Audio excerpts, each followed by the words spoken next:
ნაწარმოები შეიცავს თამბაქოს ნაწარმის, თამბაქოს აქსესუარის ან მოწყობილობის მოხმარებას. ნუ აიძულებთ ბავშვებს ისუნთქონ თქვენი კვამლი. მოწევა მავნებელია თქვენი ჯანმრთელობისათვის.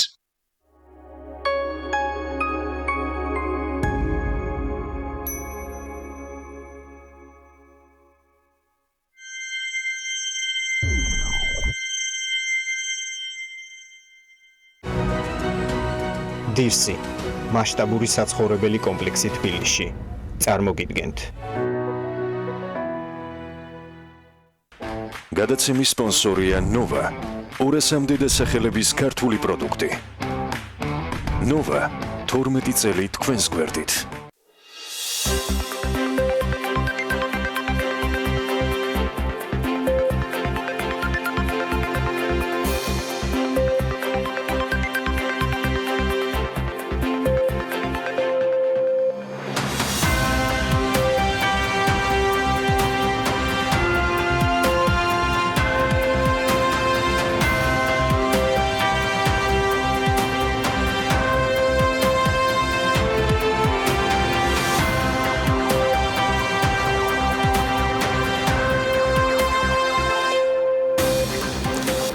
მშვიდობისა საქმიან კვირას ვიწყებთ ორშაბათიდან ტელეპიროლის მაყურებლებისათვის BMG-ს გუნდის წევრებთან ერთად. წინასწარი შეფასებით 2019 წლის მაისში წინა წლის იგივე თვესთან შედარებით რეალური მთლიანი შიდა პროდუქტის ზრდა 4.7% იყო. პირველი 5 თვის საშუალო ეკონომიკურმა ზრდამ კი 4.9% შეადგინა. საქონლის ექსპორტი იანვარ-მაისში 14.2%-ით გაიზარდა და დაახლოებით $1.467 მილიარდი შეადგინა. ეროვნული ბანკის გასული თვის მიმოხილვის მიხედვით მაისში ვადაგადაცილებული სესხები 5.600.000 ლარით არის გაზრდილი და ჯამურად 499.300.000 ლარს უტოლდება. მშენებლობის სექტორში კვლავ შემცირების ტენდენცია ფიქსირდება, რომლის მიზეზადაც ძირითადად შენობების, მაგისტრალური მილსადენების, კავშირგაბმულობის და ელექტროგადამცემი ხაზების მშენებლობის მოცულობის შემცირება დასახელდა ამჯერადაც. ექსპლუატაციაში მიუღებელ შენობებზე ამნისტიის გამოცხადების გარდა 2007 წლამდე უნებართო დაშენებული ობიექტების ლეგალიზებაც დაიგეგმა, ამას საქართველოს სივრცის დაგეგმარების, არქიტექტურული და სამშენებლო საქმიანობის კოდექსში დაგეგმილი ცვლილებების პროექტი ითვალისწინებს, რომელიც პარლამენტში უკვე ინიცირებულია.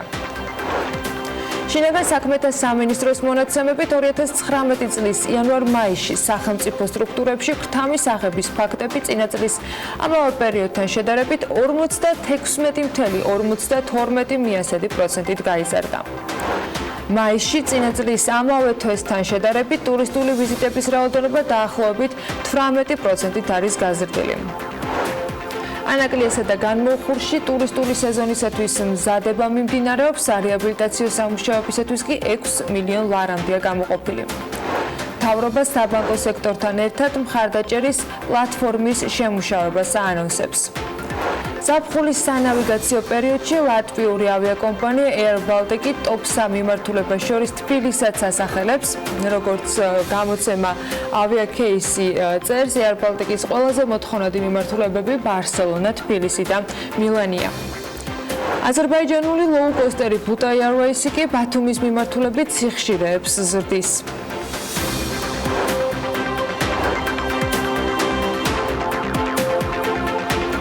მშვიდობისა, ივლისის პირველ საქმიან დილას ვიწყებთ საინტერესო სიახლეებით. საინტერესო, მაგრამ ყველა ადეკვატური და სასიამოვნო ამბავი ნამდვილად არ გამოგვივა უთენია.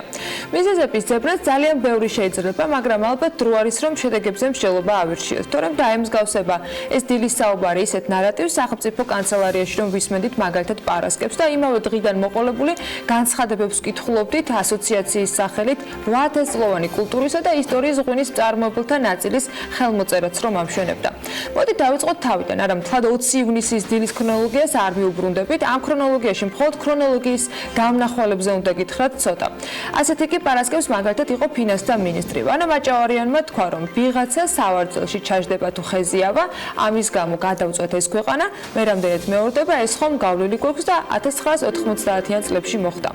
მინისტრთა კაბინეტის წევრმა თქვა, რომ მსგავს ქმედებებს ქვეყანა უდიდეს რისკებამდე მიხავს.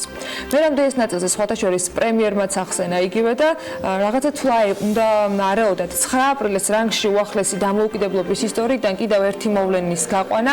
ამდენი დღეა ვფიქრობ, რა შეიძლება იგულისხმოთ და ვერაფრით ვერ მივხვდი. ვერსიები კი გაჩნდა, მაგრამ რთული წარმოსადგენია გამიზდულად და გაცნობიერებულად ქვეყნის პრემიერად მყოფს, რომელიმე ის თარიღი ახსენებინა ვერსიებს შორის დასახელებული რომ იყო მაგალითად სოციალურ ქსელებში. რაც შეეხება ხეს, სკამს და რისკებს. ფინანსთა მინისტრს მგონი განცხადებების თარიღები აქაც აერია. ამ შინაარსის კომენტარი მართულმა გუნდმა ისე მალე შეცვალა გავრილოვი საქართველოს პარლამენტიდან ჯერ გასულიც კი არ იყო. რისკებს რაც შეეხება, ამაში უნდა დავეთანხმოთ, ოღონდ არა იმ კონტექსტში თავად რომ იგულისხმა. რისკები ნამდვილად უნდა შემცირდეს და ეს რისკები სახელმწიფო მოქმედმა ხელისუფლებამ უნდა შეამციროს. პასუხისმგებლობაც თქვენია და ვალდებულებაც შესაბამისი. ხელფასსაც ამაში იღებთ და თავის დროზე ამორჩეულთა ხმებიც ამიტომ მიიღეთ. ალბათ ამიტომ ყოველ შემთხვევაში. ასე ტრიბუნასთან იდგა პარასკევს საქართველოს ფინანსთა მინისტრი და მოუწოდებდა ყველას, რომ არ შეიძლება ეს ქვეყანა ასეთ რისკებამდე მივიყვანოთ, მაგრამ ვის ყველას, როცა თავად იყო ამ ფრაზის ყველა ადრესთან რამდენიმე წუთით ადრე კანცელარის მე-12 სართულზე გამართული სხდომიდან ახლად გამოსული. მისი თქმით, ასეთი პროცესები ნეგატიურად მოქმედებს ქვეყნის ეკონომიკურ მდგომარეობაზე. იმ ქვეყნის, იმ ეკონომიკაზე საუბრობდა ივანე მაჭავარიანი, რომლის მთავრობასაც ჯერც არც პროცესებიდან გამოსვლის გზა უპოვია, არც გეგმა შემოუთავაზებია და სიმბოლურად იმ დღესაც თქვი, ერთი ფოტოც არ გვინახავს, როდესაც ისხდნენ და ამაზე მშელობდნენ. ყველაზე უცნაური კი იცით რა არის, იმის ნაცვლად რომ პასუხები მოგვისმინა, ან გეგმები, ან რჩევები, ან რაიმე შინაარსიანი, გავიგეთ რომ უკვე ისე უნდა გავზრდელიყავით, რომ გავრილოვის ჯდომა იქ სადაც იჯდა, არც კი უნდა შეემჩნია ვინმეს. საქართველო აუცილებლად გაიზრდება და გაძლიერდება, მაგრამ არასოდეს გაიზრდება ისე, რომ ოკუპანტი ქვეყნის წარმომადგენლის უმაღლესი საკანონმდებლო ორგანოს სკამზე ჯდომას მშვიდად შეხვდეს. ადამიანის უფლებების გამოხატვის თავისუფლების და თანაბრობის დაცვაზე თქვას უარი. არ შეიმჩნიოს, როცა საქმე თუნდაც ისეთ დეტალებთან გვაქვს, როცა რომელიმე კომპანიის საინფორმაციო ბროშურის დიზაინი ქვეყნის ერთიანობას ეჭქვეშ აყენებს. სიცილით კი ვიცინებთ, როცა რუსული მედია წყაროები დაწერენ, რომ ბათუმიდან მოსკოვში ჩაფრენილი ავიარეისის ყველა მგზავრს სიცხე გაუზომეს, მაგრამ ამას ასევე ძალიან სერიოზულადაც უნდა შევხედოთ. ეს უნდა იცოდეს ყველამ და მათ შორის მათაც რამდენიმე დღის წინ ასოციაცია ქართული ღვინის სახელით ღვინის ეროვნული სააგენტოსათვის წერილის გაგზავნა რომ გადაწყვეტეს. წერილში კი არ არის პრობლემა, წერილები ამ ბოლო დროს განსაკუთრებით გვახალისებს ხოლმე. შინაარსებზე ვიქცევთ ძირითადად ყურადღებას და ამ ჯერზე ემოციების სრულიად სხვანაირი იყო. ასოციაცია ღვინის ეროვნული სააგენტოს გონივრული პოლიტიკისაგან მოუწოდებდა ამ წერილში და აღნიშნავს, რომ ქართული ღვინის მთავარი საექსპორტო ბაზარი რუსეთის ფედერაცია. აი, ამავე წინადადებაში უკვე ყველაფერნაირი შეცდომა დაშვებული.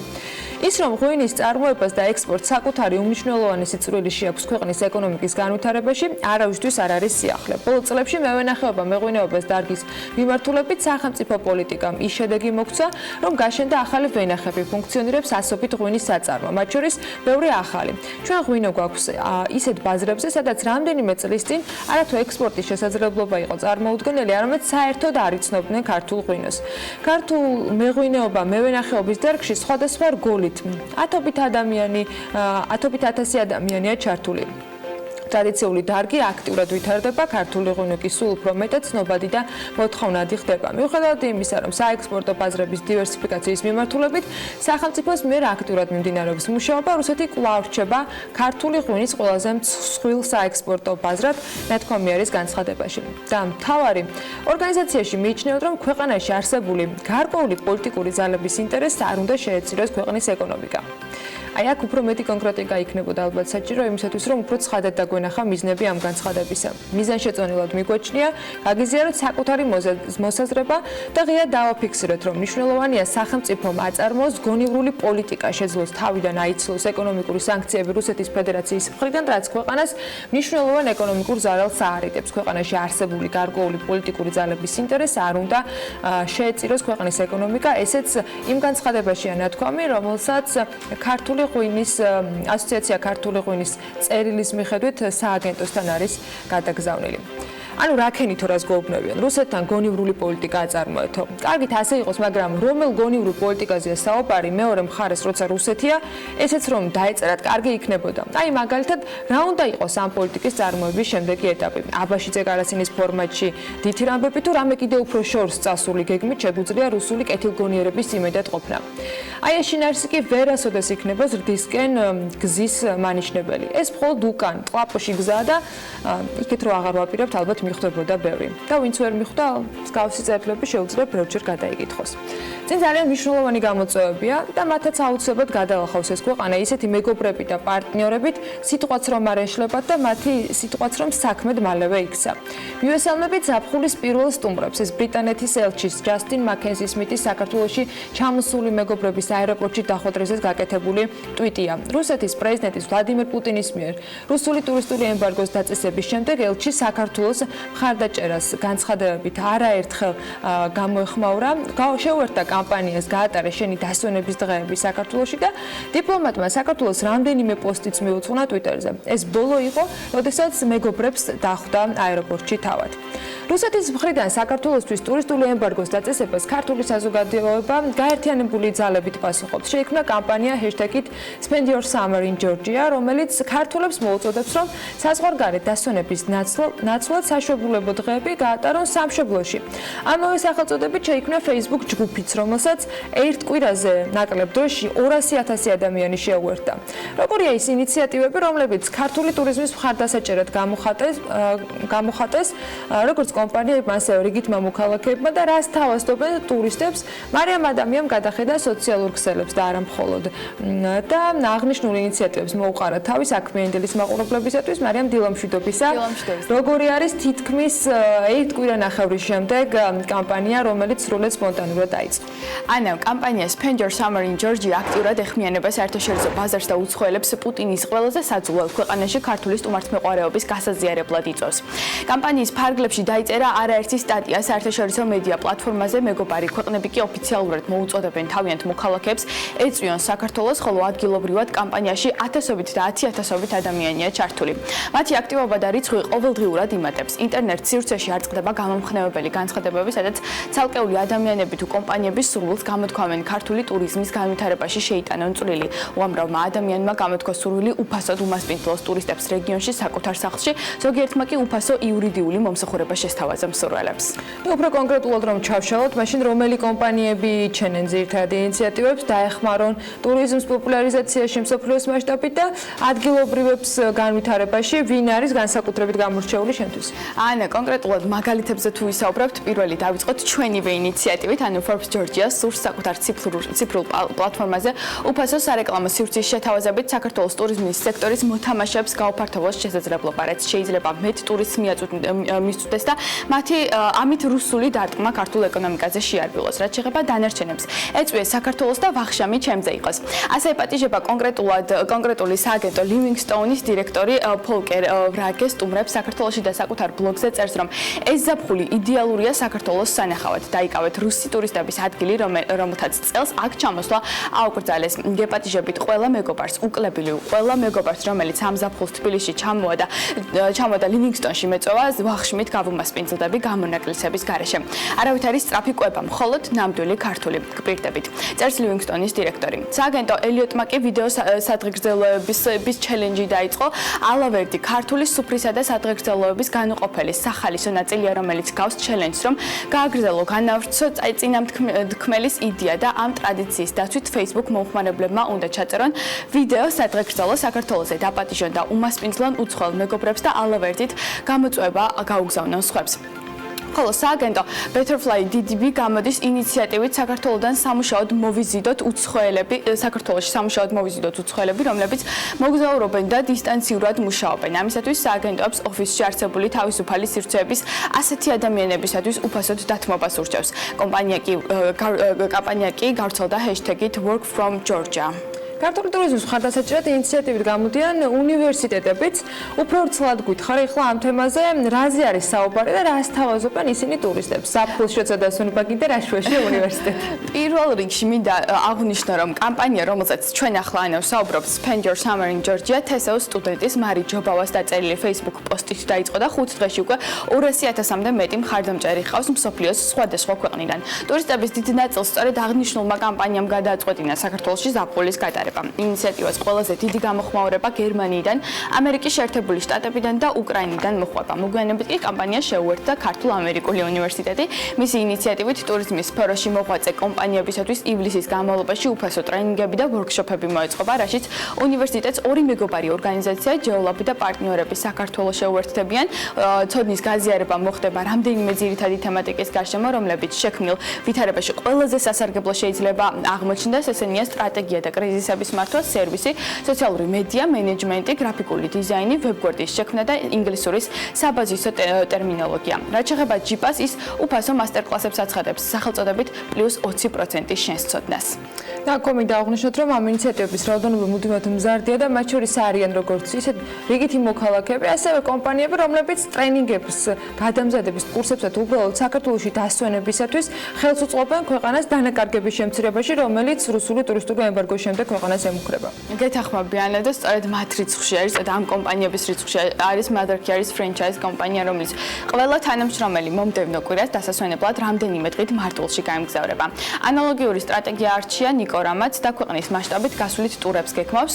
ზაფხულის განმავლობაში კომპანიაში დასაქმებულია 1000-მდე ადამიანი, მოინახულებს მარტვილს, ვარძიას, ოკაცეს, კანიონს, წინანდალს, ილიას ტბას და ასე შემდეგ. ტურის ფარგლებში ისინი ადგილობრივი საოჯახო რესტორნებისა და კვების ობიექტების მომსახურებით ისარგებლებენ. გარდა ამისა, ინიციატივას გამოხატავენ გიდებიც, რომლებიც მზად არიან გადაამზადონ ყველა ადამიანი, ვისაც სტუმრად უცხოელი ტურისტი ეყოლება. ციფრული ინდუსტრიის აკადემია კი ერთი თვის განმავლობაში უფასო კონსულტაციებს გაუწევს ტურიზმის სფეროს ბიზნესის მფლობელებს. ხოლო პალიტრა მედია სარეკლამო სივრცეს უსასყიდლოდ დაუთმობს საქართველოს სხვადასხვა კუთხეში მდებარე სასტუმროებსა თუ საოჯახო სასტუმროებს.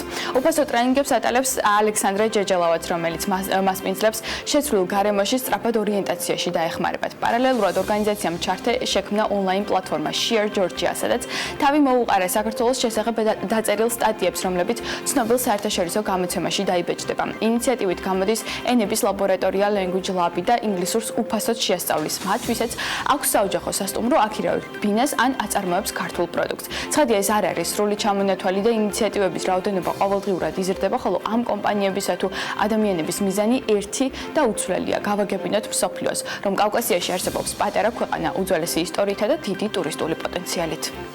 აღმოსავლეთ ევროპაში. მადლობა მარიამ იმისათვის, რომ მას საინტერესო ამბებს მოუყარე თავი. ვინც საქართველოში მოგზაურობა უკვე გადაწყვიტა, ან ამ ზაფხულის გეგმა უკვე შედგენილი ჰქონდა, ან სულაც უქმეებზე აპირებს, რომ რამდენიმე დღით მეგობრებთან ერთად კარგად გაატაროს დასვენების დღეები, ალბათ საწვავის ფასი განსაკუთრებით აინტერესებთ და მოდი უკეთესად დავგეგმოთ კვირა, არა მხოლოდ უქმეებისათვის, არამედ მიმდინარე სამუშაო დღეებზეც, რა ხარჯის გაღება მოგიწევთ თქვენი ავტომობილისათვის და რა ღირს ბენზინი საქართველოში. ლევან თაღიაშვილმა იზრუნა საქმე ენდილის მაყურებლებისათვის და იზგოტყვის საერთაშორისო და ადგილობრივ ტენდენციებს დიდი ოცეულის სამიტის შემდეგ ლევან დილამშვიდობისა. დილამშვიდობის ანა მივესალმებით ჩვენს მაყურებელს. ნავთობის ფასი ბოლო 1 კვირის განმავლობაში დიდად არ შეცვლილა და მხოლოდ $1 გაიზარდა ნიუ-იორკის ბირჟაზე. დიდ ცვლილებებს როგორც წესი ამ კვირაში უნდა ველოდოთ, რადგან დიდი ოცეულის სამიტმა და რუსეთისა და საუდის არაბეთის შეხვედრამ აშკარად შეცვალა პოლიტიკური ამინდი. თუმცა ამაზე უფრო კონკრეტულად ქვემოთ მოგიყვებით, როგორც ეკრანზე ხედავთ, ნიუ-იორკში 1 ბარელი ნავთობის ფასი $48 და 47 ცენტია. ლონდონშიც გადავხედოთ ნავთობის ღირებულებას, სადაც 1 კვირის განმავლობაში ფასი გაიზარდა, თუმცა ბოლო დღეებში იდენტურ ნიშნულს დაუბრუნდა და მისი ფასი ამჟამად $64 და 74 ცენტია. რაც შეეხება საერთაშორისო ურთიერთობებს და გლობალურ პოლიტიკურ ამინდს. როგორც იცით, გასულ კვირას დიდი ოცეულის სამიტი დაიწყო, სადაც ყველაზე დიდი მოლოდინების ცხადია ამერიკა-ჩინეთის სავაჭრო ომცეხებოდა. როგორც დონალდ ტრამპმა განაცხადა, ის მზადაა განაახლოს მოლაპარაკებები ჩინეთთან, რომელიც ბოლო მონაცემებით ჩიხში იყო შესული. ამერიკის პრეზიდენტი აცხადებს, რომ ჯერჯერ რაოდენობით თავს შეიკავოს მომდევნო ტარიფების გაზრდისგან, თუმცა ცხადია გაუგებარია ბოლომდე დაიხია თუ არა ტრამპმა და მიაღწევენ თუ არა საბოლოო შეთანხმებას ჩინეთისა და ამერიკის ლიდერები. გარდა ამისა, რუსეთი და საუდის არაბეთი შეთანხმდა, რომ ოპეკთან ერთად გააგრძელებენ ნავთობის შემცირებული რაოდენობით მოპოვების შეთანხმებას. ეს არის წინამოსამზადებელი გადაწყვეტილება ოპეკის გაფართოებულ შეხვედრამდე, სადაც ოფიციალურად გადაწყდება ეს ამბავი. სწორედ დღეს და ხვალ უნდა შეხვდნენ სახელმწიფოს წარმომადგენლები არსებულ საკითხთან დაკავშირებით სამსჯელოდ. საინტერესოა რა გავლენა იქონია ამ ყველაფერმა საქართველოში ბენზინის ფასებზე. მიუხედავად იმისა, რომ ბოლო ერთ კვირაში ლარი კიდევ ერთხელ გაუფასურდა, როგორც ჩანს, ნავთობკომპანიები მოერიდნენ ბენზინის კვლავ გაძვირებას და ორი კვირა უკვე ერთი და იგივე ფასები გვაქვს ხუთივე ნავთობკომპანიაში. როგორც ეკრანზე ხედავთ, ყველაზე იაფად პრემიუმის ტიპის საწვავი ლუკოილსა და გალფში იყიდება და მისი ფასი 2 ლარი და 51 თეთრია. რაც შეეხება რეგულარს, მისი ღირებულება ლუკოილშია ყველაზე მცირე და ის 2 ლარსა და 51 თეთრს შეადგენს. ნახოთ წესით ნავთობის ფასი მოიმატებს საერთაშორისო ბაზარზე და აისახება თუ არა ეს ყველაფერი საქართველოში არსებულ მდგომარეობაზე, ამას მომავალ კვირას გაგაცნობთ. მადლობა ლევან, მარგემშვიდობებით დღეს კიდევ რამდენჯერმე შემოგვიერთდება ლევან თაღიაშვილი და საინტერესო მიმოხილვებს აუცილებლად გავაახლებთ. ახლა უკვე ბიზნესი ახლებების დროა საქმე ინტელის ეთერში. ეკონომიკის მინისტრის განცხადებით მთავრობამ უკვე დაამტკიცა ანტიდემპინგური კანონი, რომელიც 2020 წლის 1 იანვრიდან ამოქმედდება. ეროვნული ბანკის პრეზიდენტის 25 ივნისის ბრძანებით კომერციულ ბანკებს ინფორმაციის გამჟღავნების ვალდებულება გადაუვადათ. გუდიაშვილის მოედნის 50 მილიონიანი პროექტი კი წლის ბოლოს უნდა დასრულდეს. მოედანზე შენობების სარეაბილიტაციო სამუშაოები თბილისის განვითარების ფონდმა 2018 წლის გაზაფხულზე პროექტ ახალი თბილისის მსხვილი არეალების რეაბილიტაციის პროგრამის ფარგლებში დაიწყო. წინასწარის შეფასებით 2019 წლის მაისში წინა წლის შესაბამის პერიოდთან შედარებით რეალური მთლიანი შიდა პროდუქტის ზრდა 4.7% შეადგინა, ხოლო 2019 წლის პირველი 5 თვის საშუალო რეალური ზრდა 4.9%-ით განისაზღვრა. საქსტატის ინფორმაციით, მაისში წინა წლის შესაბამის პერიოდთან შედარებით ზრდა იყო უძრავი ქონებით ოპერაციების და მომხმარებლებისათვის სხვა მომსახურების გაწევის დარგში, ვაჭრობაში, სასტუმროებსა და რესტორნებში, ხოლო დამამუშავებელ მრეწველობასა და მშენებლობაში კლება დაფიქსირდა.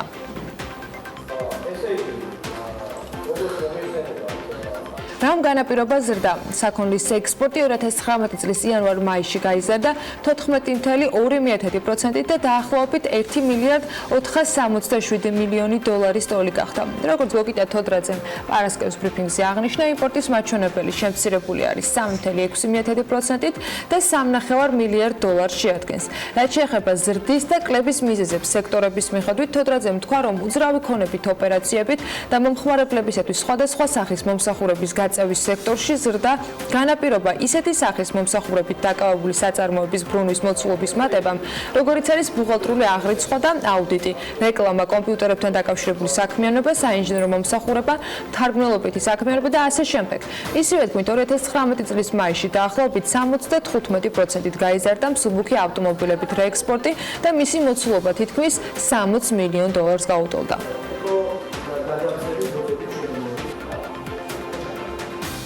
უძრავი ქონებით ოპერაციების და მოხმარებლისთვის სხვადასხვა სახის მომსახურების გაწევის სექტორში ზრდა განაპირობა ისეთი სახის მომსახურებით დაკავებული საწარმოების ბრუნვის მოცულობის მატებამ, როგორიცაა უპირველეს ყოვლისა ბუღალტრული აღრიცხვა და აუდიტი, რეკლამა, კომპიუტერებთან დაკავშირებული საქმიანობა, საინჟინრო მომსახურება, მთარგმნელობითი საქმიანობა და ასე შემდეგ.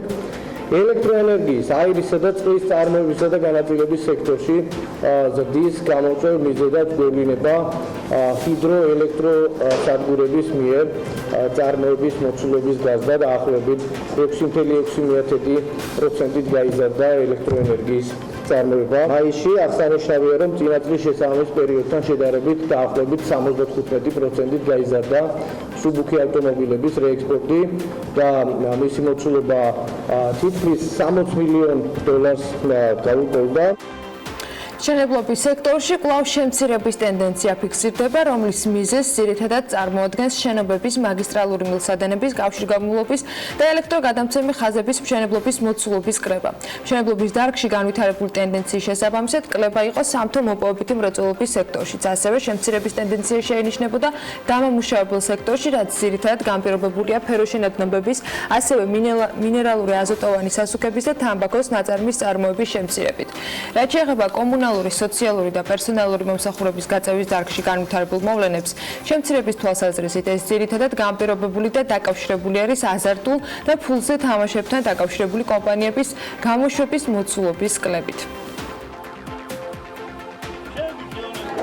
მშენებლობის სექტორში კვლავ შემცირების ტენდენცია ფიქსირდება, რომლის მიზეზს წარმოადგენს ძირითადად შენობების, მაგისტრალური მილსადენების, კავშირგაბმულობის და ელექტროგადამცემი ხაზების მშენებლობის მოცულობის შემცირება. დაახლოებით 26% შემცირდა სხვადასხვა სახის სამშენებლო მასალების იმპორტი, მაგალითად 16% შემცირდა ცემენტის იმპორტი. დამამუშავებელი მრეწველობის სექტორში შეინიშნება ასევე შემცირების ტენდენცია, რაც ძირითადად განპირობებულია სფეროშენებების ასევე მინერალური საწუხების, აზოტოვანი საწუხების და თამბაქოს ნაწარმის წარმოების მოცულობის შემცირებით. 2019 წლის მაისში უნდა ვისაუბროთ რეალობა ივლისში, რომ განახლებული მოცემულობები დაკორექტირდება, ეს არ უნდა დაგვაუწყოს, თუმცა მაისში წინა წლის შესაბამის პერიოდთან შედარებით ტურისტული ვიზიტების რაოდენობა დაახლოებით 18%-ით გაიზარდა. სტატისტიკის ეროვნული სამსახურის ინფორმაციით ეს მაჩვენებელი დადებითად მოქმედებს ვაჭრობის სექტორზე. სასტუმროებისა და რესტორნების სფეროში და განაპირობა ტურისტების რაოდენობის და აღსანიშნავია, რომ ტურისტული ვიზიტების რაოდენობა დაახლოებით 18%-ით არის გაზრდილი და გასათვალისწინებელი ასევე ის ფაქტიც, რომ აღნიშნული მაჩვენებელი ასევე დადებითად მოქმედებს ვაჭრობის სექტორზე. ვიდრე საქსტატი პარასკევს არსებულ შედეგებს რიცხვებში ითვლიდა, სახელმწიფო კანცელარიაში მომავალზე საუბრობდნენ, როგორ ეს სხვა თემა, მაგრამ მედიის კითხვებზე პასუხისას, რა თქმა უნდა, უყურადღებოდ ლარის კურსი არ დარჩენილა. როდესაც საუბრობთ ისეთ მაჩვენებლებზე, როგორიც არის ლარის კურსი, ეკონომიკის ზრდა, ტურიზმის განვითარების პერსპექტივები და ასე შემდეგ, უნდა გავითვალისწინოთ მოლოდინების ფაქტორებს. ეს ეკონომიკისა და მდგრადი განვითარების მინისტრმა ნათია თურნავამ თქვა. ის აღნიშნავს, რომ ეკონომიკა არის ანარეკლი იმ პროცესებისა, რაც ხდება პოლიტიკაში. მინისტრმა ტურიზმის სექტორში მიმდინარე მოვლენების შეფასებისას ისიც თქვა, რომ ტურიზმი საქართველოში დიდი გამოწვევების წინაშე დადგა, რადგან ამ სექტორში ბევრი ოჯახია ჩართული. ნათია თურნავას განცხადებით, რუსეთის მხრიდან პირდაპირი ავიარეისების შეჩერებით გამოწვეული ზარალის სრულად ნეიტრალიზება შეუძლებელი იქნება.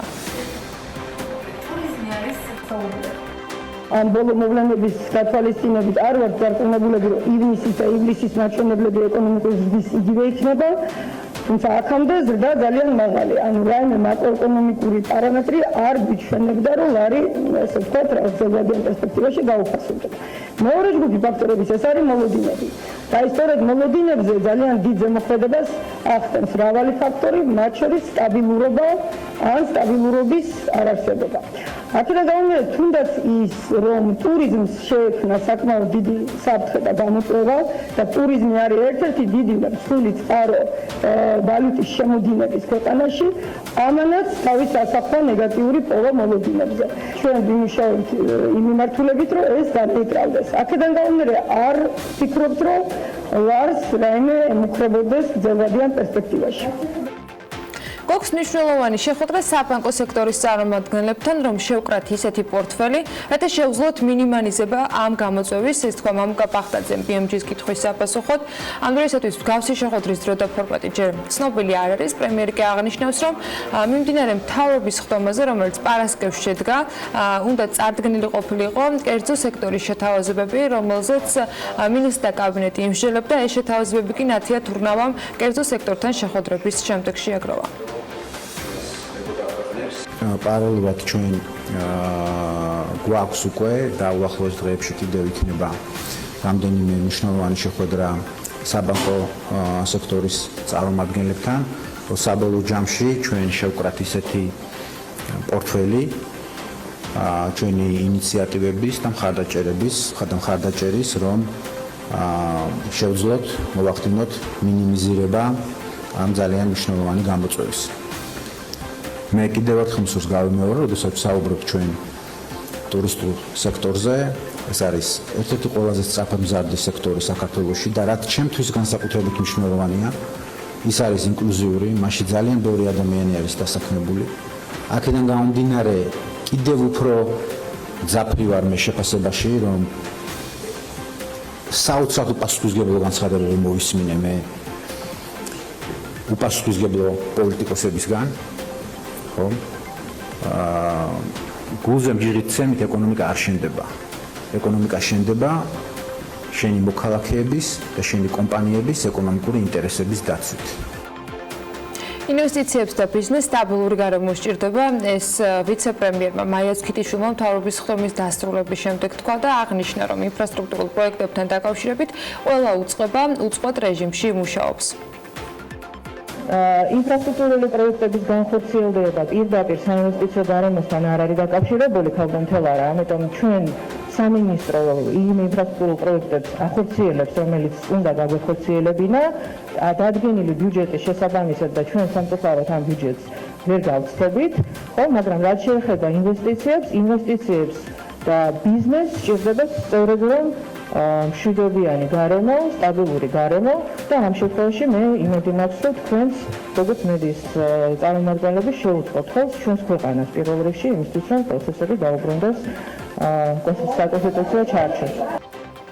სანიაღვრა არხები, კოლექტორები და ნაპირსამაგრე კედლები იმ ქუჩებზე გაკეთდება, სადაც ძლიერი წვიმის დროს მიმდებარე ტერიტორიები იტბორება. ეს არის თამარაშვილის, ხაშურის და ივერიელის ქუჩები. ტენდერში მონაწილეობის მსურველებისათვის კი წინადადების მიღება 25 ივნისს დაიწყო და 28 ივნისს დასრულდა. სატენდერო დოკუმენტების მიხედვით, როგორც სამხრეთის კარიბჭე წერს, ეგრეთ წოდებული ლაშიხევის არხზე და მარდიჩაის ღელეზე წყლის შემკრები გაკეთდება. თამარაშვილის ქუჩაზე კი სანიაღვრე არხები მოეწყობა. ტურისტულ სეზონს ახალციხის ხელოვნური ტბა ისევ მოუწყობელი ინფრასტრუქტურით შეხვდა. აქ ნავმის სადგომის რეაბილიტაცია და ნავების ახალი ბაქნის გაკეთებაა დაგეგმილი. ხელშეკრულება მზადდება ტბის მკოებავი მილსადენის სათავე ნაგებობის მოწესრიგებისთვისაც.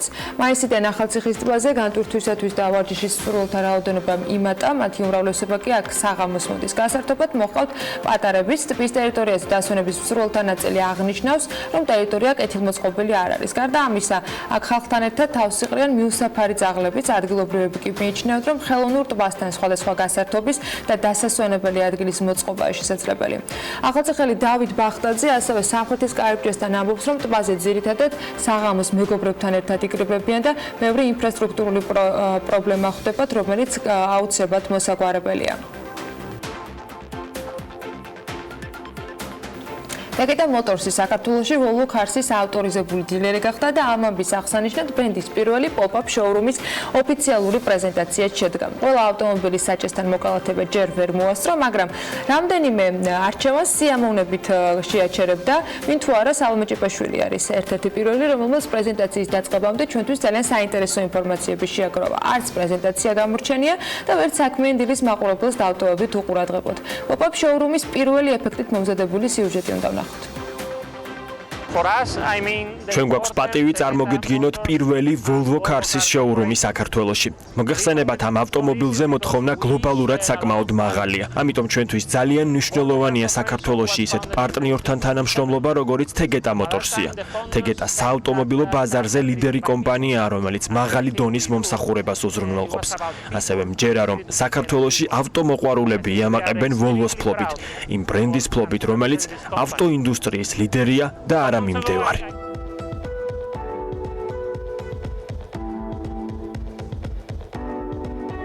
პრემიუმ ავტომწარმოებელმა Volvo Cars-მა და Tegeta Motors-მა ურთიერთთანამშრომლობის მემორანდუმი გააფორმეს და 26 ივნისს Volvo-s გაყიდვების მაჩვენებლის მეხუთე წარმატებული წლის აღსანიშნავად თბილისში პირველი შოურუმით საზეიმოდ გახსნეს.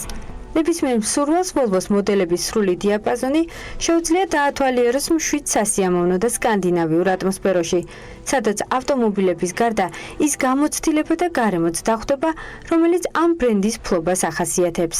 ბოლო 3 წლის განმავლობაში Volvo-s გაყიდვები მსოფლიო მასშტაბით გაორმაგდა, მათი ავტომობილების რიგი მნიშვნელოვნად გაიზარდა და დაიხვეწა და ჩვენ ძალიან გვიხარია, რომ ესეთ ბრენდს წარმოვადგენთ საქართველოში, გვაქვს ამის საშუალება, რომ ქართულ მომხმარებელს შევთავაზოთ ეს ავტომობილები.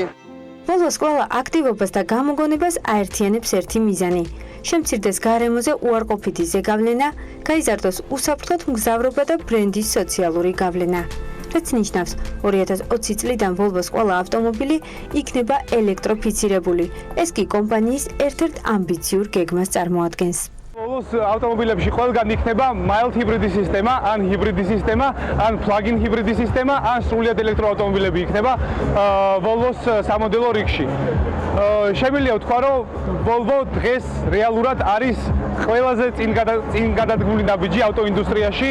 Volvo თავაზობს მომხმარებელს იმ სისტემებს და იმ ტექნოლოგიებს, რომლებიც ალბათ ძალიან ცოტა შეუულია შესთავაზოს. თავარი შენობა, სადაც ავტომოყვარულები ნამდვილად ეზიარებიან Volvo-s უნიკალურ გამოცდილებას, 2020 წელს გაიხსნება. წარმოდგენილი იქნება როგორც პროდუქტების სრული პორტფოლიო, ასევე ავტორიზებული სერვისი.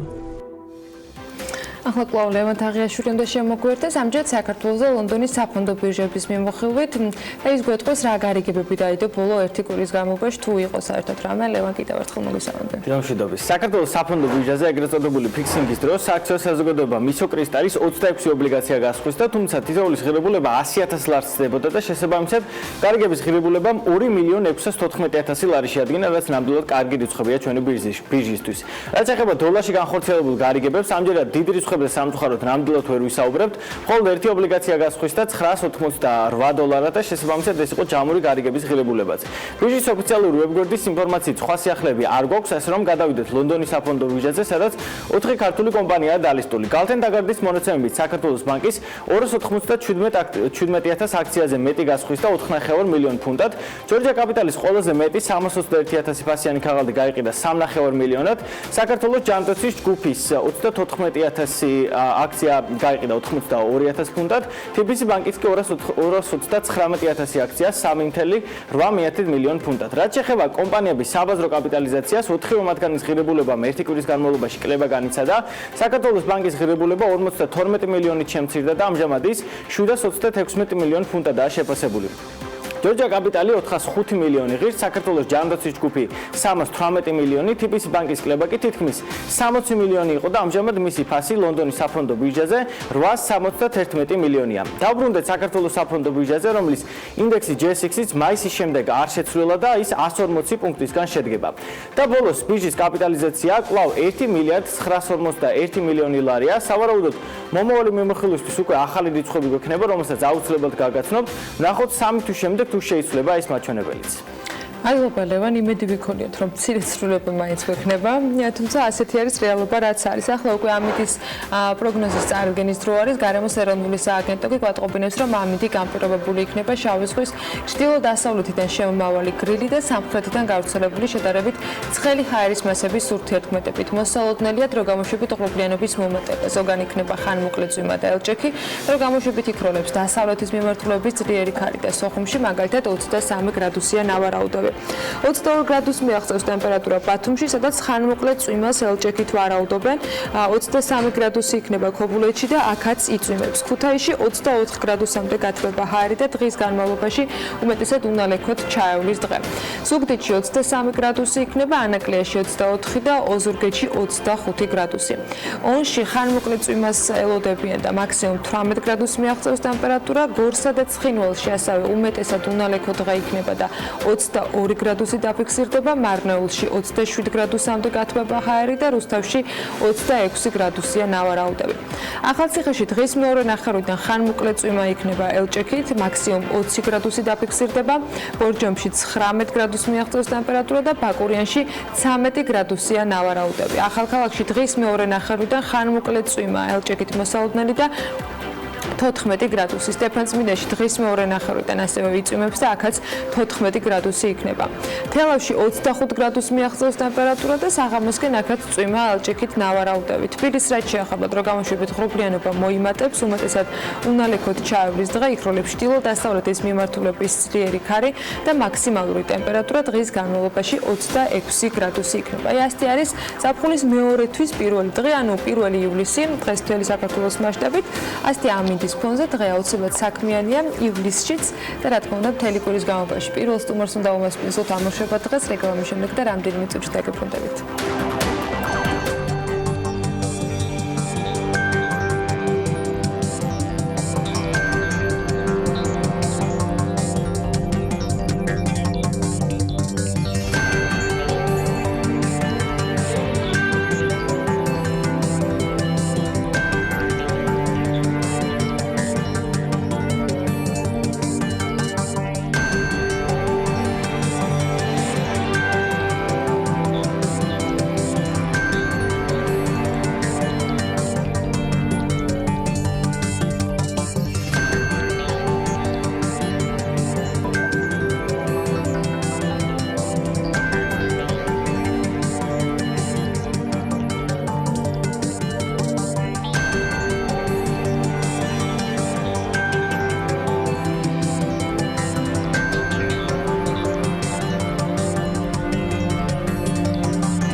გადაცემის სპონსორია Nova. 200-მდე დასახელების ქართული პროდუქტი. Nova 12 წელი თქვენს გვერდით.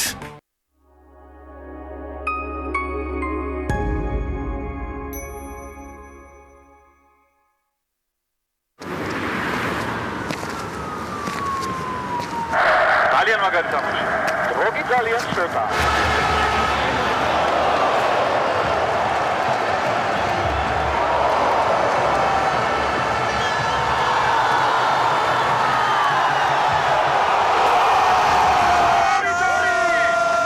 უახლესი ტექნოლოგია სილქნეტისგან, ჯეოსელის ყველაზე სწრაფი 4.9G მობილური ინტერნეტი, უწყვეტი კავშირი იმისთვის, რომ უგულშემატკივროს საყვარელ გუნდს ყველგან სადაც ხარ.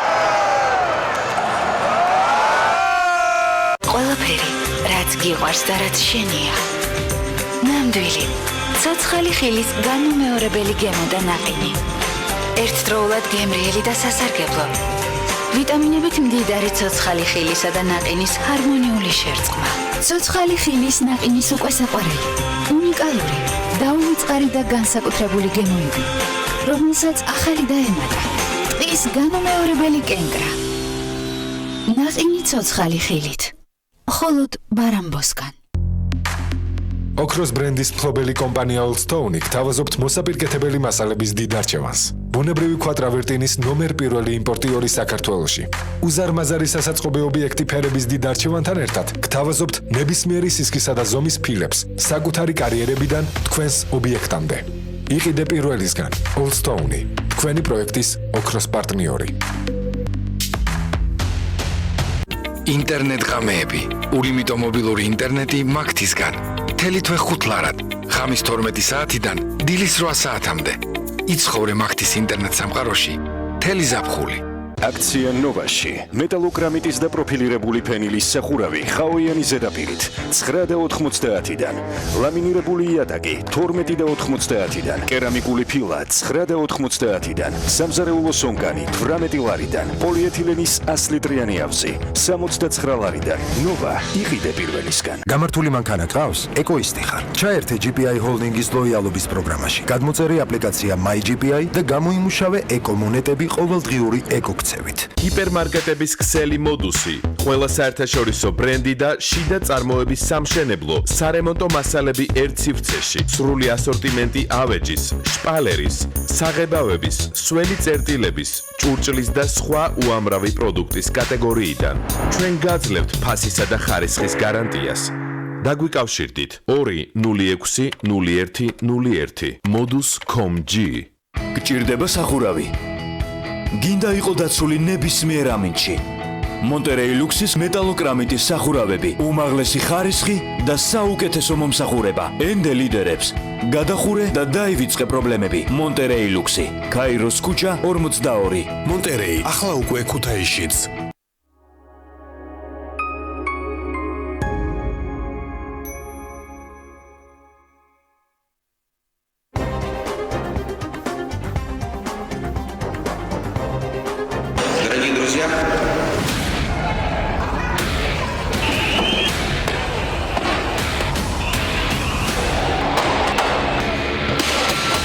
ირაკლი კობახიძის მიერ მიღებული გადაწყვეტილება თანამდებობის დატოვების შესახებ.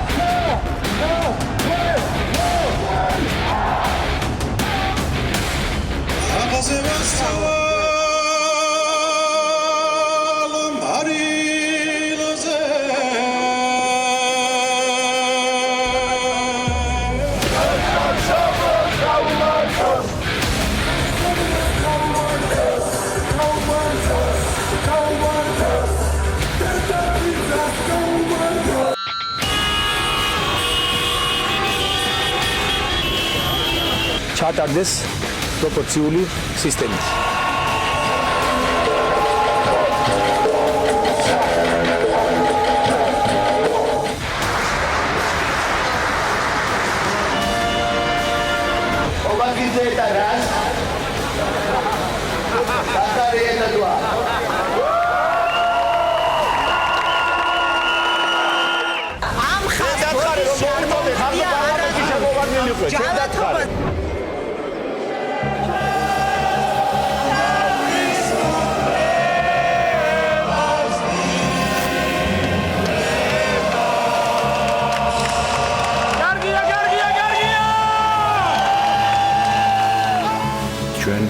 გაგვესწრა.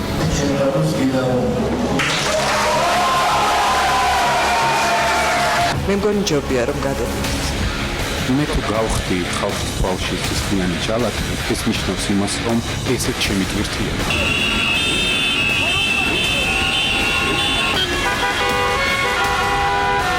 მინისტრს ისევე როგორც შინაგან საქმეთა სამინისტროს ჩემგან პირადად და საზოგადოების ყველა წევრიდან ეკუთვნით მადლობა.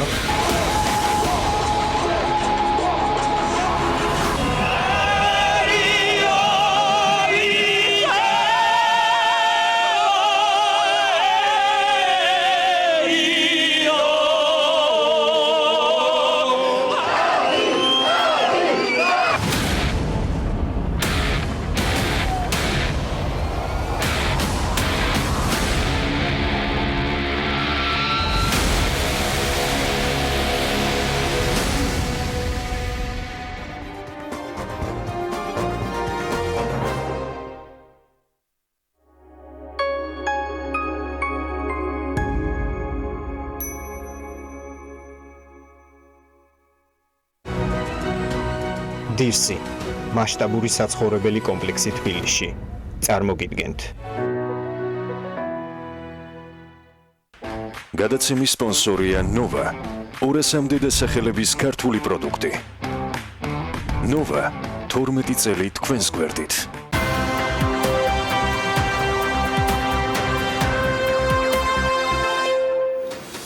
ორ დღის წინ კონფერენცია ინოვაციები და ტექნოლოგიები არაფორმალურ განათლებაში გაიხსნა. შესაძლებლობა 200-მდე დამსწრესთვის ერთდროულად რამდენიმე მიმართულებას მოიცავდა. ინოვაციების და უახლესი ტექნოლოგიების როლის არაფორმალურ განათლებაში თუ სად იმყოფება ამ კუთხით საქართველო, რა გამოწვევების წინაშე დგას ქვეყანა და რომელი წარმატებული საერთაშორისო გამოცდილება უნდა გაიზიაროს მან არაფორმალური განათლების სექტორში მეტი წინსვლისათვის. ძალიან საინტერესო სტუმრებით დატვირთული კონფერენციის შედეგებზე და ამ მიმართულებით არსებულ გამოწვევებზე უნდა ვისაუბროთ ახლა სტუმართან, რომელიც საქმე ინტირის სტუდიაში შემოგვიერთდა თამარ კანაშვილი, ტრენერთა ასოციაციის ხელმძღვანელია ჩვენთან ერთად. მოგესალმებით, მადლობა რომ ხართ ჩვენთან ერთად. როგორ ჩაიარა კონფერენცია პირველ რიგში?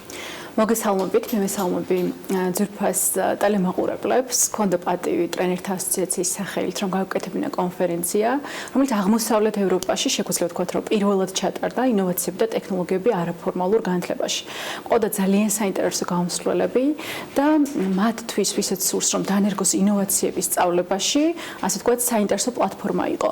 და ეს არ იყო ერთჯერადი, ჩვენ ვაპირებთ რომ შემოდგომაზე უმასპინძლოთ Microsoft-ის წარმოადგენელს, რომელიც გაუზიარებს ხელსაწყოებს ტრენერებს, რომლებიც ასე ვთქვათ, საჭირო არის იმისათვის, რომ ქვეყანამ გადადგას წინ ნაბიჯები და ამ ხრივაც ასე ვთქვათ, იყოს საქართველოს გამორჩეული. ვინ არის აუდიტორია ამ შემთხვევაში? ეს არიან მენეჯერები, რომლებიც ამა თუ იმ სასწავლო დაწესებულებებს ხელმძღვანელობენ, ისინი არიან პედაგოგები, ისინი არიან განათლების სექტორის წარმომადგენლები. ვისთვის არის ეს ტრენინგები გათვლილი? ვისთან კომუნიკაციით ფიქრობთ, რომ შეიძლება თანამედროვე ტექნოლოგიების სწავლების მეთოდების გამოყენება კიდევ უფრო აქტიური გახდეს ქვეყანაში? ტრენერთა ასოციაცია გახლავთ 2 თვის და შემოსულია 300-ზე მეტი განაცხადი წევრობაზე. ინტერესი საკმაოდ მაღალია, იმიტომ რომ ტრენინგები და თავად ინფორმაციის გავრცელება, სწავლება ხდება სხვადასხვა ფორმით და შეგვიძლია ვთქვათ, რომ ორგანიზაციებში, სადაც სწავლება აქტუალურია და განსაკუთრებით იქ, სადაც ინოვაციების საჭიროება არის, ეს არის ჩვენი მიზნობრივი აუდიტორია. ყველგან. კი ბატონო, სწორედ აღნიშნეთ, ყველგან არის საჭირო ნამდვილად ინოვაციები. და საინტერესო არის ის, რომ დაინტერესება საკმაოდ მაღალი იყო და ასე ვთქვათ, ეს გვაძლევს იმის მოტივს, რომ ჩვენ აუცილებლად გავაგრძელოთ ჩვენი საქმიანობა და კიდევ უფრო გავზარდოთ ჩვენი მასშტაბები. რამდენიმე მიმართულება დავასახელე და მოიცავს ნამდვილად ანუ ამ ყველა სფეროში ძალიან ბევრ მიმართულებას, ინოვაციები და სიახლეები, მაგრამ საინტერესო არის აქვე აღნიშნული იყო, რომ საუკეთესო გამოცდილების და პრაქტიკის მქონე ქვეყნების მაგალითები. რომელი არის ის მაგალითები, რომელზე დაფუძნებითაც თქვენს გამოცდილებას და ინფორმაციას გადასცემთ და როგორი არის მოდულები, რომელზეც ვთქვათ აუდიტორიისათვის გაზიარება ხდება პირველ ეტაპზე, უკვე ჩატარებული ამ სემინარის ფარგლებში და მომავალში დაგეგმილების შემთხვევაშიც. ჩვენ გვინდოდა რომ გაგვაზიარებინა როგორც დასავლეთის პრაქტიკა, ასევე ამერიკის.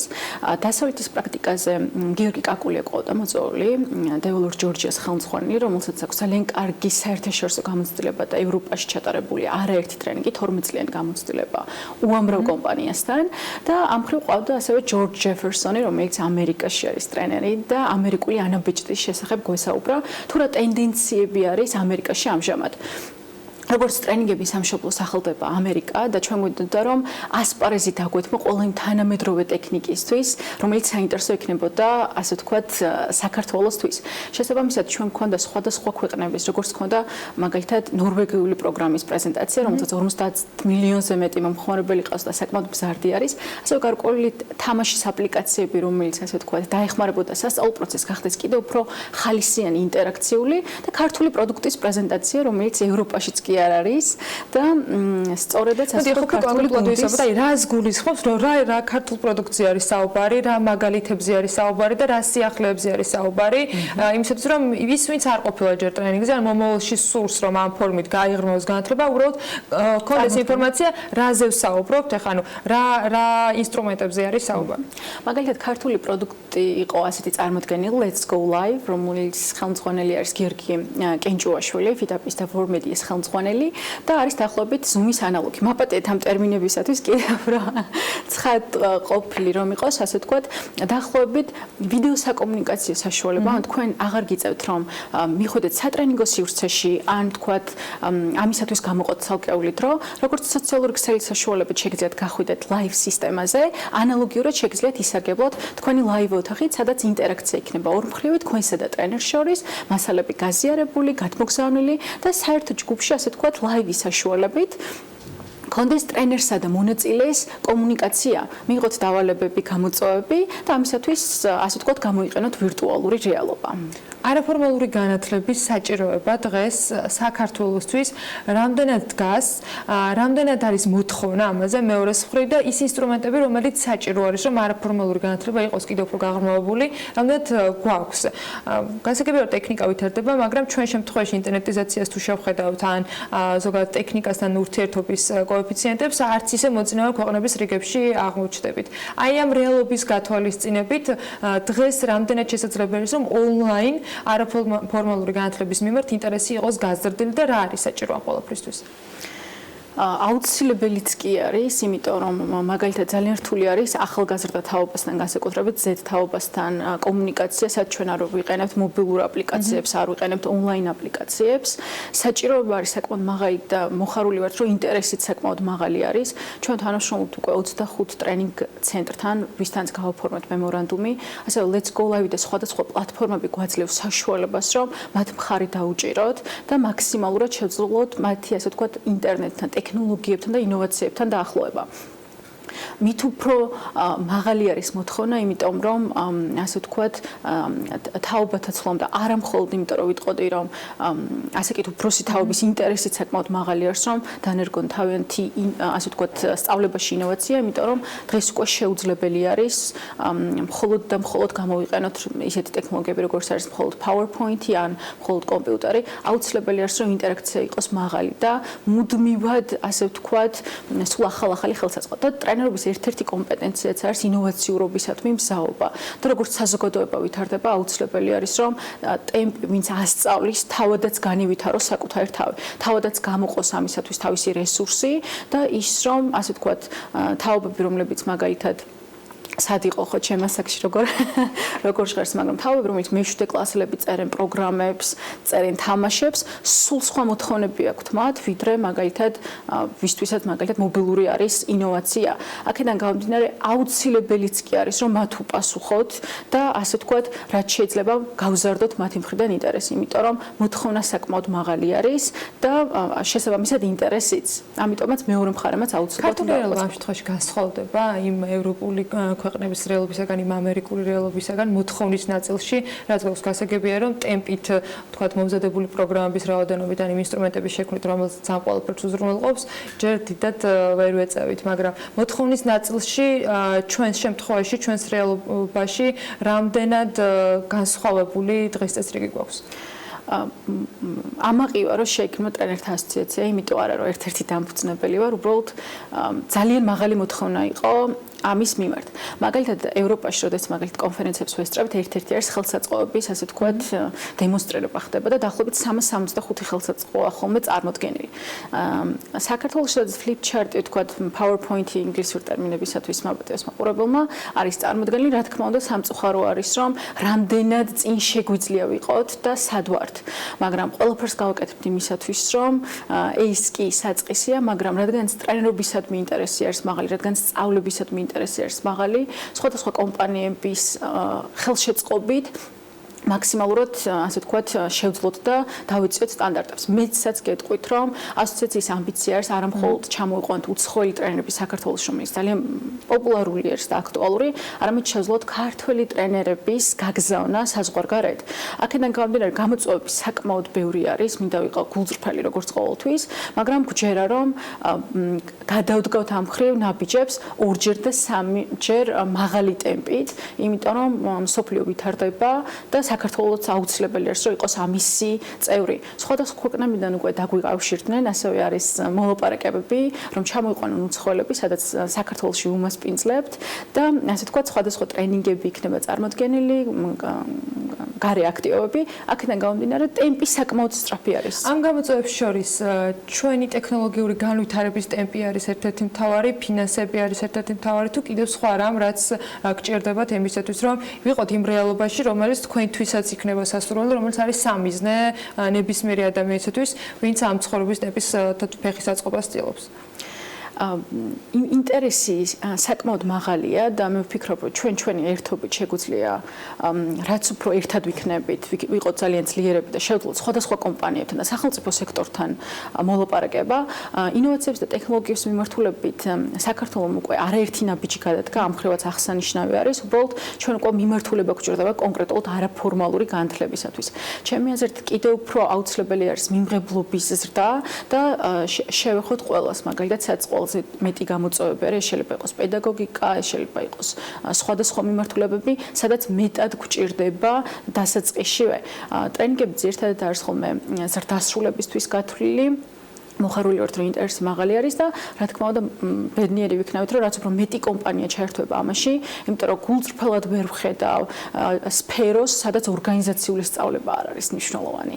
გულწრფელად ვერ ვხედავ სფეროს, სადაც თვით განვითარება, როგორც ერთ-ერთი ყველაზე ძლიერი საშუალება არ არის და მე ვფიქრობ, რომ საქართველოს ერთ-ერთი ყველაზე დიდი გამოწვევაც სწორი განათლება არის და ასე ვთქვათ, ტრენინგები, რომელიც ამ განათლებას უნარებში ცხადყოფს და სწორ დამოკიდებულებაში და ქვეყანას მისცემს და დიდ პროგრესულ საშუალებებს.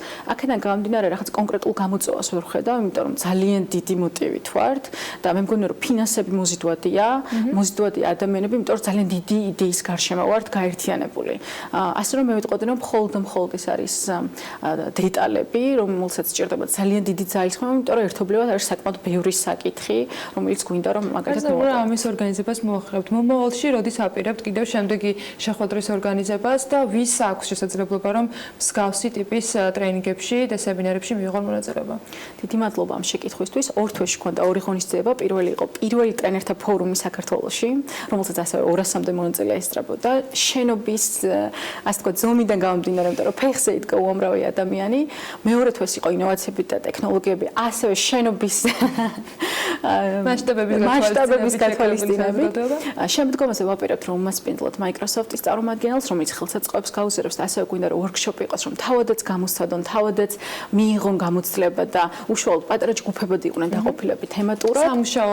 სამუშაო ჯგუფებად, რომ ჩვენ ზუსტად ვიცოდეთ და შედეგებში ვიყოთ დარწმუნებული და ასევე ასოციაციას აქვს მიზანი, რომ შექმნას საქართველოს პირველად ტრენერთა აკადემია, სადაც მოიწვევს ყველა ტრენერთა ტრენერს და საშუალება იქნება მონაწილეს ერთ სივრცეში, რომ ნახოს ყველას ხელსაწყო, ნახოს ყველას გამოცდილება, თავადაც ჩაატაროს ტრენინგები და ასევე ქონდეს დასაქმების პერსპექტივა, რადგან ჩვენ თანამშრომლობთ უამრავ კომპანიასთან, ვინც ეძებს მოტივირებულ, ასე ვთქვათ, სწავლებაზე ორიენტირებულ, თვითგანვითარებაზე ორიენტირებულ ადამიანს, რომელიც მზად არის, რომ გაუზიაროს სხვებს გამოცდილება და გაზაფხულზე უმასპინძლოთ ყველაზე მასშტაბურ ღონისძიებას არაფორმალურ განათლებაში, სადაც გავაკეთებთ ერთ-ერთი პროექტის ანალოგს, ადამიანი მოვა ერთ სივრცეში და ნახავს თითქმის ყველა ადამიანის ტრენინგს სხვადასხვა ოთახებში და იქნება საშუალება, რომ ერთი დღის მასშტაბით დაესწროს თითქმის თქმის, ასე ვთქვათ, ყველა ტრენერს და ონლაინ აპლიკაციით არჩევს ვის ტრენინგზე სულ შესვლა. მე ანალოგი ვნახე საბერძნეთში და როდესაც საზღვარგარეთ მივდივარ, აი სულ ვფიქრობ, რომ ეს აუცილებლად უნდა დავერგოთ საქართველოში და გაუმჯობესებული ვარიანტითაც კი.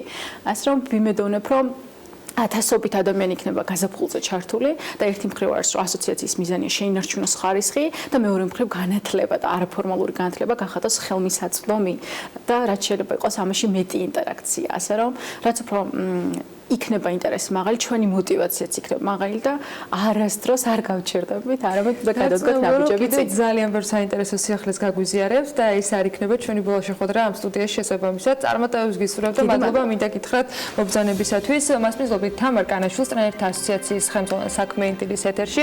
წარმატებები მინდა მათ უსურვო, მით უმეტეს რომ მთელი წლის გეგმა აქვს ფაქტობრივად უკვე გაწერილი და მასზე აუცილებლად მოგიყვებით ხოლმე ჩვენს მაყურებლებს და რა თქმა უნდა BMG-ს მკითხველებს. დღეს 1 ივლისია. ჩვენი მაყურებლების და მკითხველების ინტერესი კი შესაბამისად გასული თვის აუცილებლად უნდა შევაგროვოთ. ტრადიციულად ჩვენთან ერთად ერთ თვეს შევაჯამებთ და შემოგთავაზებთ იმ სატელევიზიო პროდუქტების ათეულს, რომელმაც ჩვენს მაყურებელში ყველაზე დიდი ინტერესი გამოიწვია. სოციალურ ქსელში ყველაზე მეტი ნახვა და გაზიარება დააგროვა. ამ ყველაფერს კი ვინ თუ არა ანუკა ჯოხაძე უზრუნველყოფს, ანუკა დილამშვიდობის. ანა დილამშვიდობისა. ივნისის ყველაზე ნახვადი BMG-ის სატელევიზიო პროდუქტების ათეულში მეათე ადგილზე კეთევან თომეიშვილის ისტორია მოხვდა. როგორი იყო გზა ემიგრაციიდან სასათბურე ბიზნესამდე. თემით 8900 ადამიანი დაინტერესდა და 95-მა ის გააზიარა კიდეც. ხოლო 191-მა ადამიანმა ემოციაც გამოხატა. მე-9 ადგილს კი ნინი ლონგურაშვილის პირდაპირ ჩართვა იკავებს, რომელიც 20 ივნისის მოვლენების შემდეგ 21 ივნისის საქმიანი დილის ეთერში რუსთაველის გამზირიდან ჩაერთო. თბილისში განვითარებული მოვლენების შემდგომ რუსთაველის გამზირზე არსებული სიტუაციით 9800 ადამიანი დაინტერესდა. შემდეგ პოზიციაზე კი მგალობრიშვილის ქუჩაზე განვითარებული მოვლენები მოხდა.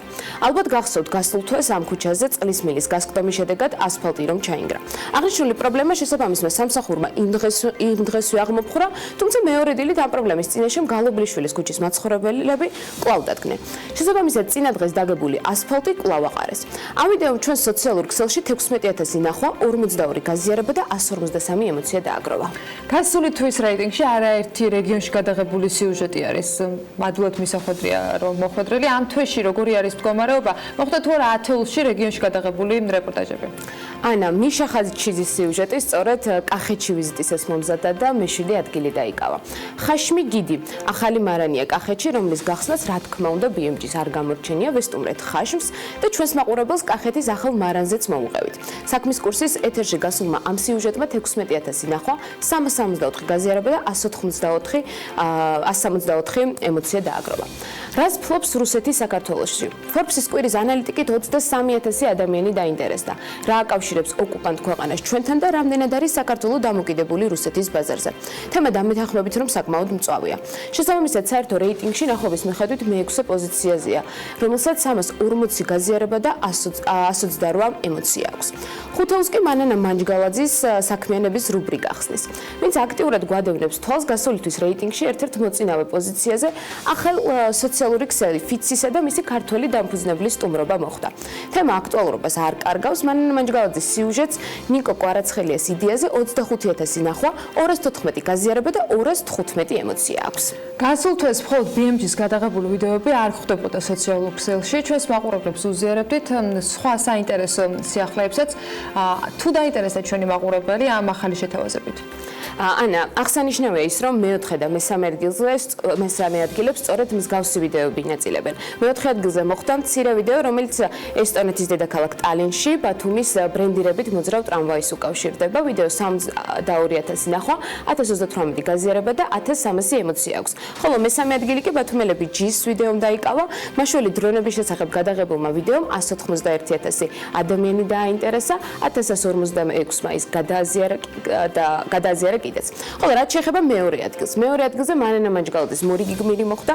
თეადარჩიას ისტორია 211000 ადამიანმა ნახა. 1304-მა კი ის გააზიარა. სიუჟეტს სახელწოდებით როცა ცეკვა ცხოვრება 10000 ემოცია აქვს. და ბოლოს. რეიტინგის ლიდერი მგალობლიშვილის ქუჩაზე წყლის მილის გასკვდომის შედეგად განვითარებული მოვლენებია. ღამის საათებში წყლის მილის გახეთქვა მორი მანქანა მიწაში ჩაიტანა. BMG თავამად შემიძლია ვთქვა, რომ პირველი იყო სწორედ ჩვენ მივაწოდებს აჩვენებდა მაყურებლებს პირველებმა ინფორმაციამ გალობეშვილის ქუჩაზე განვითარებული მოვლენების შესახებ. ჩვენს მიერ გადაღებულმა ვიდეო 333,000 ნახვა, 2302 გაზიარება და 1100 ემოცია დააგროვა. ეს რაც შეეხება BMG-ის ყველაზე ნახვად სატელევიზიო პროდუქტებს. ახლა კი ვნახოთ მცირე გრაფიკული სიუჟეტი ყველაზე კითხვადი სიახლეების შესახებ, რომელიც ბოლო 1 თვის განმავლობაში ჩვენს ვებგვერდზე განთავსდა. 2019 წლის ივნისის მონაცემებით BMG-ის ყველაზე კითხვადი სიახლეებია. იძულებულები გავხდით რადიკალური ზომები მიგვეღო. კახა კალაძის ახალი საკანონმდებლო ინიციატივით, რომლის მიხედვითაც სამშენებლო სექტორს მშენებლობის პროცესში კანონდარღვევის შემთხვევაში სისხლის სამართლებრივი პასუხისგებლობა დაეკისრება, 16458 ადამიანი დაინტერესდა. რეიტინგში კი სიახლე მე-10 ადგილს იკავებს. თუ არც ერთი რუსი ტურისტი არ შემოვა შალვა ალავერდაშვილის გათვლები რადიკალური სცენარისთვის რუსეთის ტურისტული ემბარგოს შემდეგ. სიახლე 16848 ადამიანმა წაიკითხა და ათეულში მე-9 ადგილი დაიკავა. ბექაგონაშვილის კომენტარმა კი რუსეთიდან ფრენების აკრძალვაზე მერვე ადგილი 17788 ნახვით დაიკავა. სატრანსპორტო საშუალებების მძღოლებისთვის ახალი საჯარიმო სანქციების ამოქმედების შესახებ სიახლემ საერთო ჯამში 17934 ნახვა დააგროვა. სიახლე რეიტინგში მე-7 ადგილზეა. ერთი კვირა ქართულ ტურიზმს რუსული სანქციების საპასუხოდ. ქართული ტურიზმის ხარდამჭერმა ინიციატივამ 19367 ადამიანი დააინტერესა. ხაზარაძე რუსეთიდან ფრენების შეწყვეტის გამო კიევი თბილისის 10 რეისს დააფინანსებს. მამუკა ხაზარაძის გადაწყვეტილება რეიტინგში მე-5 ადგილზეა და მას 20790 ნახვა აქვს. ქართველების უკანონოდ გადაყვანა ისრაელში. დაკავებულია 14 ადამიანი. ამ ინფორმაციას, რომელიც ვებგვერდზე 17 ივნის განთავსდა, 21647 ნახვა აქვს. სამეულს კი 12 ახალი ევროპული ავიამიმართულება ხსნის, რომელიც ქუთაისის აეროპორტიდან ამოქმედდება. სიახლე 23853 ადამიანმა წაიკითხა. თემურ ჭყონიას ემოციურმა კომენტარმა ზაქარია ქუცნაშვილის ქონებასთან დაკავშირებით მეორე ადგილი დაიკავა. სიახლემ საერთო ჯამში კი 27346 ნახვა დააგროვა. 99366 ნახვით კი ივნისის ყველაზე ნახვადი სიახლეების რეიტინგის ლიდერია რუსი ტურისტების კომენტარები ბათუმიდან, რომელიც ბათუმის აეროპორტში რუსეთის მიერ საჰაერო ფრენების აკრძალვის დაანონსების შემდეგ გაკეთდა. სტატია ბათუმელები ჯის მომზადებულია.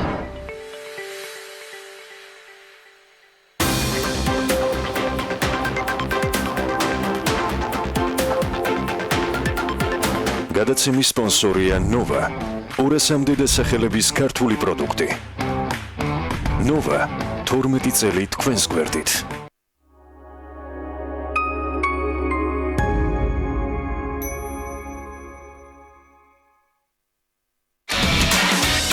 გალფში იტალიური ზაფხული დაიწყო. მხოლოდ გალფ კლუბის ბარათით ყოველი 25 ლარის საწვავის შენაძენზე მიიღეთ გათამაშების ერთი ელექტრონული ბილეთი. 3 თვის განმავლობაში მოიგეთ 3 Fiat 500, 9 Vespas მოპედი და 3 საგზური იტალიაში. გამარჯვებულები კი ყოველი თვის ბოლოს პირდაპირ ეთერში გამოვლინდებიან. შენი გზაც რომში მიდის. ბათუმში, ქალაქის ძველუბანში, ბარათაშვილის ქუჩაზე კომპანია Dar Building-ის საცხოვრებელი სახლი Dar Residence აშენდა. გამორჩეული არქიტექტურის შვიდსართულიანი სახლი, მხოლოდ 49 ბინა კომერციული ფართობის შენობის პირველ და მეორე სართულზე. აგურის და დეკორატიული ფილებით მოპირკეთებული სახლის ფასადი, კეთილმოწყობილი ეზო, 24 საათიანი უსაფრთხოება. იცხოვრეთ გამორჩეულად, გაყიდვები დაიწყო. დაგვიკავშირდით 595 81 0001. კბილეული ჩემს სახლში ყოველთვისაა. ამიტომ ჩემთვის მნიშვნელოვანია ის არა მარტო გემრიელი, არამედ ჯანსაღიც იყოს. როცა ჩემი შვილები სანდომის კბილეულს მიირთმევენ, შვიდად ვარ, რადგან ვიცი, რომ ის ყოველთვის ახალი და ეკოლოგიურად სუფთაა. სანდომი ფართო ასორტიმენტს გვთავაზობს და არჩევანშიც არ ვარ შეზღუდული. სანდომი ბრენდი, რომელსაც ვენდობი. აქცია ნოვაში. მეტალოკრამიტის და პროფილირებული ფენილის სახურავი ხაოიანი ზედაპირით 9.90-დან. ლამინირებული იატაკი 12.90-დან. კერამიკული ფილა 9.90-დან. სამზარეულო სონკანი 18 ლარიდან. პოლიეთილენის 100 ლიტრიანი ავზი 69 ლარიდან. ნოვა იყიდე პირველისგან.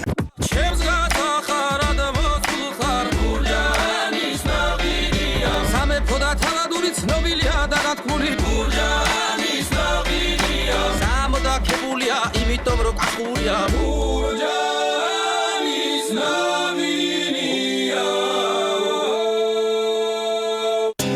გაუხლიეთ ევროპული ცივილიზაციის აკვანს, მზის, ზღვის და სიყვარულის კუნძულ კრეტას. აქ თქვენგელით დაუვიწყარი ემოციები, ულამაზესი სანაპიროები და აქტიური ღამის ცხოვრება. გეძლევათ უნიკალური შანსი ერთდღიანი ექსკურსიით მოინახულოთ კუნძული სანტორინი. 64 დედამიწაზე, თეთრი შენობებით, ლურჯი გუმბათებითა და ფირუზის ფერისხმით. დაუვიწყარი 10 დღე კუნძულ კრეტაზე. ყველაზე ხელმისაწვდომ ფასად. პირდაპირი რეისები 17 ივნისიდან თბილისი ჰერაკლიონი, ავიაკომპანია ელინეარით. მუზენიდის ტრეველი, მთელი საბერძნეთი მხოლოდ თქვენთვის.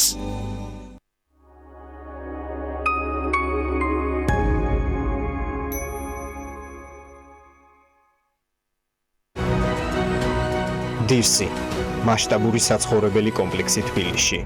წარმოგიდგენთ. გადაცემის სპონსორია ნოვა. 200-მდე დასახელების ქართული პროდუქტი. ნოვა 12 წელი თქვენს გვერდით.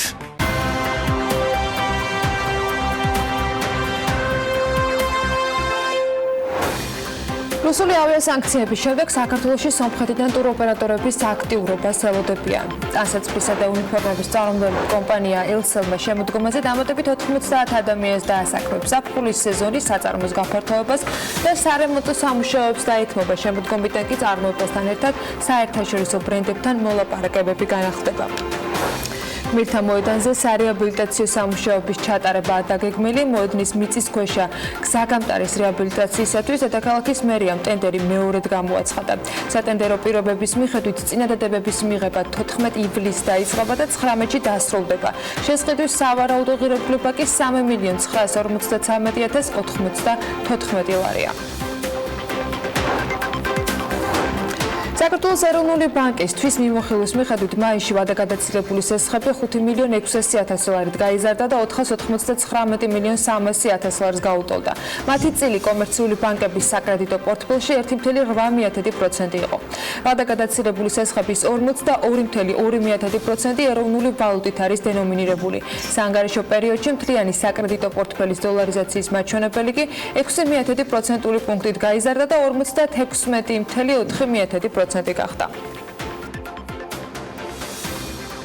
2019 წლის მაისში წინა თვესთან, ანუ აპრილთან შედარებით კომერციული ბანკების მიერ ლარში გაცემული სესხების მოცულობა 262 მილიონი ლარით, ხოლო უცხოურ ვალუტაში გაცემული სესხები 85 მილიონი დოლარით გაიზარდა. ლარის კურსის გაუფასურების გამო ლარში გამოსახული უცხოური ვალუტით სესხები 704 მილიონი ლარით არის გაზრდილი. 1 ივნისის მდგომარეობით ორივე ვალუტაში ერთად 27,900 მილიონი ლარის სესხებია ბანკების მიერ გაცემული. აქედან 12,100 მილიონი ლარი მაისში ბანკების მიერ გაცემული საომხმარებლო სესხები კი 43,5 მილიონი ლარით გაიზარდა. ზრდა ძირითადად ლარში გაცემულ გრძელვადიან სესხებზე მოდის. ბოლო 1 წელიწადში ლარში გაცემული სესხები 1,7 მილიონი ლარით არის მომატებული, ხოლო უცხოურ ვალუტაში გაცემული სესხები 511 მილიონი დოლარით. საერთო სესხებში უცხოურ ვალუტაში გაცემული სესხების წილი 56,9%-ზე ფიქსირდება. ერთი წლის წინ ეს მაჩვენებელი 54,9% იყო. ეროვნული ბანკის გადაწყვეტილებით კომერციულ ბანკებს ინფორმაციის გამჟღავნების ვალდებულება გადაუვადათ. ამასთან დაკავშირებით ეროვნული ბანკის პრეზიდენტის 25 ივნისის ბრძანებაში აღნიშნული. ამ ბრძანების თანახმად ბანკები ვალდებულები იქნებიან პილარ 3-ის ფარგლებში ინფორმაციის გამჟღავნების წესის მეოთხე მუხლის შესაბამისი ქვეპუნქტით განსაზღვრული გამჟღავნების მოთხოვნების ეფექტური შესრულება 31 დეკემბრამდე უზრუნველყონ. მაშინ როცა წინა ბრძანებით ეს ვადა 30 ივნისამდე ჰქონდათ. რაც შეეხება ამ წესის შესაბამის პუნქტს, საუბარია სესხებზე ძირითად ინფორმაციაზე, როგორიც არის სასესხო პორტფელის ძირითადი მახასიათებლების ზოგადი მიმოხილვა, საბალანსო და ბალანსგარეშე ელემენტების საკრედიტო ხარისხის შესახებ ყოვლის მომცველი ინფორმაცია. ინფორმაცია სესხებზე ყოველთვიური გადახდების შემოსავალთან შეფარდების და უზრუნველყოფის კოეფიციენტების შესახებ, სესხის მომსახურების კოეფიციენტებთან დაკავშირებული ინფორმაცია სექტორების და საცალო პროდუქტების მიხედვით. ეკონომიკის მინისტრის განცხადებით, მთავრობამ უკვე დაამტკიცა ანტიდემპინგური კანონი, რომელიც 2020 წლის 1 იანვრიდან ამოქმედდება. კანონის მიზანს ადგილობრივი მეწარმეების და ინდუსტრიის დემპინგურ ფასებთან დაცვა წარმოადგენს. კანონპროექტის მიხედვით დემპინგური იმპორტისაგან ადგილობრივი ინდუსტრია უნდა იყოს დაცული და ამისთვის უნდა დადგინდეს მიზეშედეგობრივი კავშირი დემპინგურ იმპორტსა და ადგილობრივი ინდუსტრიის მატერიალურ ზიანს შორის. თუ საკითხის შესწავლა დაადგენს, რომ არსებობს კავშირი ამ ორ ფაქტორს შორის, ადგილობრივი ინდუსტრიის დაცვის მიზნით უცხოური კომპანიების მიმართ, რომელიც აწარმოებს დემპინგურ იმპორტს, ანტიდემპინგური ღონისძიება გატარდება. კანონპროექტის მიღება დაიცავს ადგილობრივ წარმოებას დემპინგური იმპორტისაგან ასეთის არსებობის შემთხვევაში და ხელს შეუწყობს ადგილობრივი წარმოების განვითარებას. კანონპროექტის მიხედვით კი მოკვლევის ორგანო კონკურენციის სააგენტო იქნება, რომელიც დემპინგური იმპორტის შესწავლას იწყებს ყოველი კონკრეტული პროდუქტის შესახებ ადგილობრივი ინდუსტრიის მიმართვის საფუძველზე, ხოლო გადაწყვეტილებას ანტიდემპინგური ღონისძიებების შემოღების თაობაზე საქართველოს მთავრობა კონკურენციის სააგენტოს დასკვნის მიხედვით. ანტიდემპინგური ღონისძიებების შედეგად დაწესებული ტარიფის ადმინისტრირებას კი საქართველოს შემოსავლების სამსახური ახორციელებს. საქართველოს ბიზნეს ასოციაცია შემოდგომაზე პარლამენტში საკანონმდებლო წინადადებების ინიცირებას გეგმავს. ბიზნეს სურს, რომ პარლამენტში სპეციალური წარმომადგენელი ჰყავდეს, რომელიც საკანონმდებლო ცვლილების შემთხვევაში პროცესში მონაწილეობას მიიღებს. რა ერქმევა ბიზნესის წარმომადგენელს ამ ეტაპზე გადაწყვეტილი არ არის, თუმცა ლევან ვეფხვაძე ამბობს, რომ შესაძლებელია მათ წარმომადგენელს საპარლამენტო მდივანიც დაერქვას. პროექტზე ასოციაციაში მუშაობას ზაფხულის განმავლობაში ანონსებენ. ევროპული პრაქტიკა რომ ნახოთ, იქ მთავრობა არის კანონპროექტების ინიციატორი. ჩვენთან ძალიან დიდი წილი პარლამენტის წევრების მიერ ინიცირებული კანონპროექტებია, შესაბამისად აუცილებელია მოსმენა, ზოგი კანონი დაჩქარებული წესით მიდიოდეს და მასზე მიდევნებაა საჭირო, რომ ყოველი მოსმენის წინ რაიმე არ შეიცვალოს, რომელიც კეთილი განზრახვით პარლამენტის წევრმა გადაწყვიტა, რომ კანონში ჩაიდოს. მაგრამ ბიზნესს ასეთი ტიპის პრობლემების წინაშე აყენებს, რომელმაც ხვალდაზე შესაძლოა ეკონომიკას შეუქმნას შემდეგ პრობლემები განმარტავს ლევან ვეფხვაძე.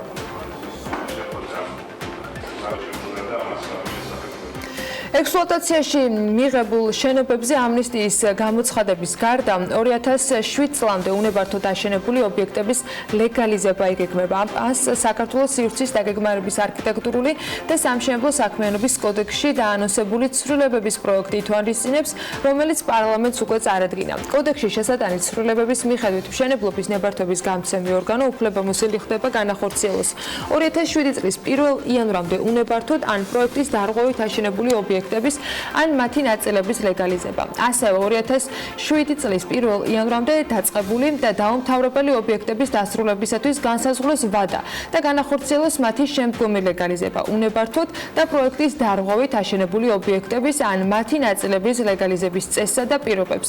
ასევე 2007 წლის 1 იანვრამდე დაწყებული და დაუმთავრებელი ობიექტების დასრულების ვადას დაამტკიცებს მთავრობა.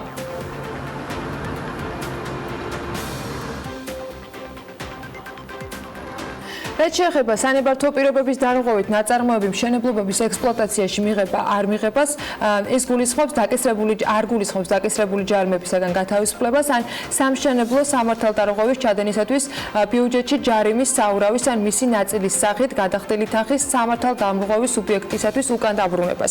საქართველოს სივრცის დაგეგმარების არქიტექტურული და სამშენებლო საქმიანობის კოდექსში დაგეგმილი ცვლილებების ეს ნაწილი იმას ნიშნავს, რომ თუ კონკრეტული ობიექტი მიღებული იქნება ექსპლუატაციაში და ამასთანავე მას სამშენებლო სამართალდარღვევებისათვის დაკისრებული აქვს შესაბამისი ჯარიმა საურავებით, მას ჯარიმები არ მოეხსნება და გადახდა კანონმდებლობით დადგენილი წესით განხორციელდება.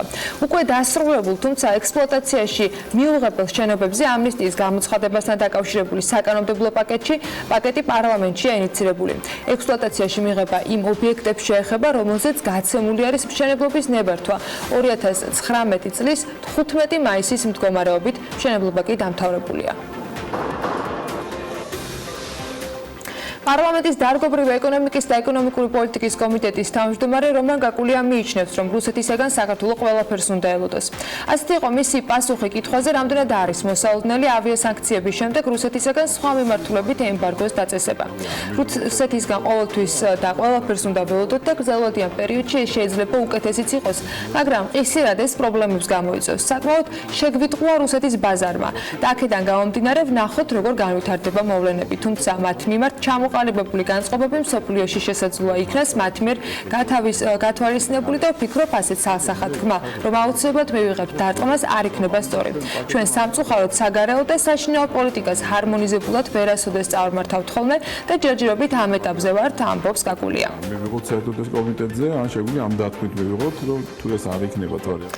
საქსტატის მონაცემებით 2019 წლის იანვარ-მაისში საქართველოს ჯამურად 27.115.600 დოლარის ღირებულების ელექტროენერგია შეიძინა. ეს მაჩვენებელი 2018 წლის ამავე პერიოდის მონაცემს თუ შევადარებთ, 10.8%-ით ჩამოუვარდება. ელექტროენერგეტიკული ბაზრის ოპერატორის მონაცემებით 2019 წლის იანვარ-მაისის პერიოდში ქვეყანაში 614.101.000 კილოვატ-საათის მოცემულობის ელექტროენერგიის იმპორტი განხორციელდა, რაც გასული წლის ანალოგიური პერიოდის მაჩვენებელზე 4.8%-ით მეტია. აიგრუპში შემავალი კომპანია iEnergy წლის ბოლომდე საქართველოში ელექტრომობილების 300 სადგურის დამონტაჟებას გეგმავს, მომდევნო წლებში კი მათი რაოდენობა 3000-მდე გაიზრდება. კომპანია iCar, რომელიც ქუთაისში ელექტრომობილების წარმოებას იწყებს, პარალელურად ელექტრომობილებისათვის საჭირო ინფრასტრუქტურის განვითარებაზეც იმუშავებს. iPower ეს არის მზის პანელებიდან ელექტროენერგიის წარმოება, ეკოლოგიურად სუფთა ენერგიის წყარო. უკვე არსებულ სადგურებზე კი გამოვიმუშავებთ 5 მეგავატ ელექტროენერგიას წლის ბოლომდე, მომდევნო 5 წლის განმავლობაში 50 მეგავატამდე გაიზრდება ეს მონაცემი, ამბობს iCar-ის გენერალური დირექტორი. აჭარა ჯგუფი მიმდინარე წლის 18 ივლისს ამერიკაში ნიუ-იორკში სპეციალურად სასტუმრო რუმსის მოწყობისათვის საჭირო შენობების შესარჩევად მიემგზავრება. BMG-სთან საუბრისას აჭარა ჯგუფის აღმასრულებელმა დირექტორმა განაცხადა, რომ ამ ეტაპზე პარტნიორებთან ერთად რამდენიმე შენობა უკვე შერჩეული აქვთ. იმედია ჩამოყალიბდებით საბოლოო შენობაზე და მუშაობას დავიწყებთ, თუმცა ამ დროისათვის მხოლოდ შენობის შესარჩევად მივდივართ, განმარტავს ვალერი ჩეხერია და მისი განცხადებითვე ამერიკის ბაზარზე ქართული ბრენდის სატანად გუნდი აქტიურად მუშაობს. რუსეთის მხრიდან დაწესებული ეგრეთ წოდებული ტურისტული ემბარგო არ შეგვაშინებს, ხოლო იმ სასტუმროებს და პროექტებს, რაც აჭარა ჯგუფს დაგეგმილი აქვს, საფრთხე არ შეექმნება, განმარტავს ვალერი ჩეხერია. შაბათს საქართველოს პოსტის ცენტრალურ ოფისთან საპროტესტო აქცია მოეწყო, სადაც ადამიანები საქართველოს პოსტის სერვის ცენტრის დამატებას მარჯანიშვილთან ახლოს ცენტრალურ რაიონში თხოვდნენ. მთავარი პრობლემა კი იტალიიდან გამოგზავნილ ამანათებზეა, რადგან ხშირად ისინი სხვა კომპანიას შემოაქვთ ქვეყნის ტერიტორიაზე და არ იცავენ არც ნივთის უსაფრთხოებას და არც მომხმარებლის ინტერესს. რომელ კომპანიაზეა საუბარი, როგორ დასრულდა საპროტესტო აქცია და რაზე შეთანხმდნენ პოსტის ხელმძღვანელებთან ერთად აქციის მონაწილეები, მარიამ ადამიანი მოგუყვება. საქართველოში მოსახლეობის უმეტესი ნაწილი უცხოეთიდან გამოგზავნილ ამანატს არა საქართველოს პოსტით, არამედ სხვა კომპანიების მეშვეობით იღებს, რომლებიც ოპერირებენ საქართველოს ბაზარზე და არღვევენ საერთაშორისო კონვენციის ნორმებს, რომლებსაც საქართველოს პოსტა ზედმიწევნით იცავს, ისევე როგორც ბევრი სხვა საფოსტო ოპერატორი, რომლებიც მომხმარებლებს სერვისს საქართველოს ბაზარზე სთავაზობენ. შედეგად კი ქვეყნის ტერიტორიაზე ხდება საკმაოდ დიდი რაოდენობის ეგრეთ წოდებული საფოსტო გზავნილი, რომლებიც საერთოდ არ ფიქსირდება საზღვრის გადაყვანისას, არ არის დაცული არც უსაფრთხოების ნორმები და არც მომხმარებლის ინტერესი. ეს კი იწვევს გარკვეულ პროტესტს ადამიანებში და საბოლოოდ მდგომარეობა საპროტესტო აქციამდე მივიდა. დღეს აქ მოსვლის მთავარი მიზანი იყო ის რომ სურვილი გვაქვს, ვისაც გვყავს ახლობლები საზღვარგარეთ, განსაკუთრებით იტალიაზე ამ შემთხვევაში აქცენტი გადატანილი, გვინდა რომ ამანათები ავიღოთ საქართველოს პოსტაში. ანუ ეს ორგანიზაცია არის ძალიან ორგანიზებული, მოწესრიგებული და გვინდა რომ ამანათები ავიღოთ საქართველოს პოსტაში. ეს არის ჩვენი ერთადერთი მოთხოვნა. ამბავი არის ის, რომ არასრულყოფილი კანონმდებლობის გამო ადამიანები წლების განმავლობაში სარგებლობენ კომპანიით, რომელსაც საქართველოში გზავნილი ნახევრად კანონიერი გზით შემოაქვს და ატყუებს მოსახლეობას. თითქოს ისინი საქართველოს პოსტით სარგებლობენ. ეს არაკეთილსინდისიერ ბიზნესმენს საშუალებას აძლევს აღურიცხავად დატოვოს ის ეკონომიკური საქმიანობა, რომელსაც ეწევა ქვეყნის ტერიტორიაზე. თუმცა რეალურად მათ არანაკლები გზავნილი აქვთ შემოტანილი ქვეყანაში, სწორედ აღნიშნული არაკანონიერი გზით, ვიდრე საქართველოს პოსტას, ხოლო ბიუჯეტში გადახდები არ აღემატება 1500 ლარს. აქამდე იყო მარჯანიშვილზე აღმაშენებლის თუ 44 ნომერში, როგორც თუ 46 ნომერში, მაგრამ არის მაინც ჯერჯერობით რომ დაიხურა და გადაგვინაწილეს ზოგს გლდანში, ზოგს ვარკეთილში და ჩვენ რომელიც ვცხოვრობთ ახლა მე მაგალითად სვანეთისგან ვერ წამოვალ და ვერ ვეძიები ჩემს ამანათს ვერც ვარკეთილში და ვერც გლდანში. ამიტომ ჩვენი სამართლიანი მოთხოვნა, თხოვნა შეიძლება ასეთ ჩაითვალოს, რომ ამანათები ავიღოთ საქართველოს პოსტის მთავარ კომპანიაში. აქციის მონაწილეებს საქართველოს პოსტის გენერალური დირექტორი ლევან ჩიკვაიძე შეხვდა და მათ დაახპირდა, რომ ყველა საჭირო ზომას მიმართავს იმისათვის, რომ საპოსტო გზავნილების სრულად საერთაშორისო ნორმების გათვალისწინებითა და დაცვით იქნას შემოტანილი ქვეყნის ტერიტორიაზე და გადაცემული ადრესატებისთვის. საქართველოს პოსტა გამომდინარე იქიდან, რომ გახლავთ ეროვნული ოპერატორი საქართველოს ტერიტორიაზე იღებს პასუხისმგებლობას და დღეს მეც ამ ადამიანებს შევკვირდი, რომ საქართველოს პოსტა გააკეთებს ყველაფერს იმისთვის, რომ მათი საპოსტო გზავნილი სრულად საერთაშორისო ნორმების გათვალისწინებით და დაცვით იქნას შემოტანილი ქვეყნის ტერიტორიაზე და გადაცემული ადრესატისთვის. ამისთვის საქართველოს პოსტას დაჭირდება სხვადასხვა ორგანოების მხარდაჭერა და ესეთი ორგანოები გახლავთ საბაჟო და შემოსავლების სამსახური. საქართველოს პოსტა მუშაობს პროექტზე ემიგრანტებთან დაკავშირებით, რაც გულისხმობს საოპერაციო ხარჯებიდან გამომდინარე მინიმალური ტარიფების დადგენას. პირველ ეტაპზე გათვალისწინებული იყო საბერძნეთის მიმართულება, თუმცა შექმნილი ვითარებიდან გამომდინარე იტალიას უფრო მეტი პრობლემა აქვს და შესაძლოა პრიორიტეტები ჩანაცვლდეს. განსაკუთრებით ყურადღება მისაქცევი საქართველოსთან იტალიისკენ და საბერძნეთისკენ გზავნილების ღირებულებაზე, რომელიც დღეს ძალიან მაღალი ტარიფია და საქართველოს პოსტა ყველაფერს იზავს იმისთვის, რომ დაბალ ტარიფად მოახერხოს ამ გზავნილის მოხვედრა ადრესატთან. გარდა ამისა, საქართველოს პოსტა ბაზარზე არსებული პრობლემების გადაჭრის პარალელურად ფართოვდება და დედაქალაქში კიდევ 3 სერვის ცენტრს ამატებს. ერთი იქნება ვარკეთილში, მეორე რუსთაველზე, მესამე კი დიღმის მასივში.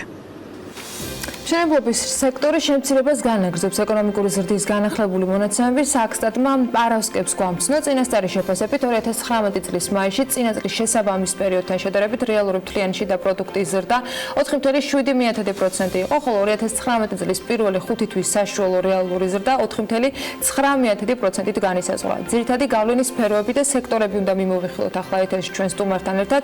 შემოგვიერთდა გოგიტა თოთრაძე, საქსტატის აღმასრულებელი დირექტორი და მადლობა მას, რომ დილიდან ჩვენთან ერთად არის. მოგესალმებით ბატონო გოგიტა. პრესკონფერენციას პრინციპში სრულად უსმინეთ, მაგრამ საქმიანი დილის მაყურებლისათვის მოდით კიდევ ერთხელ ჩავშალოთ მონაცემები, რომელიც მაისის თვეს უკავშირდება. ეკონომიკური ზრდის მაჩვენებელი 4.7 მაისის და პირველი 5 თვის 4.19%. მშენებლობის სექტორი კვლავ კლებას განაგრძობს. შეიცვალა თუ არა რაიმე ფაქტორი, თუ აქ ისევ გვაქვს მიმდინარე შახტენიზის პროექტი და ასე შემდეგ. რა იქონია გავლენა ამ შემცირების და კლების ტენდენციებს? მოგესალმებით კიდევ ერთხელ, მივესალმებით თქვენს მაყურებელს, მადლობას გიხდით მოწვევისთვის.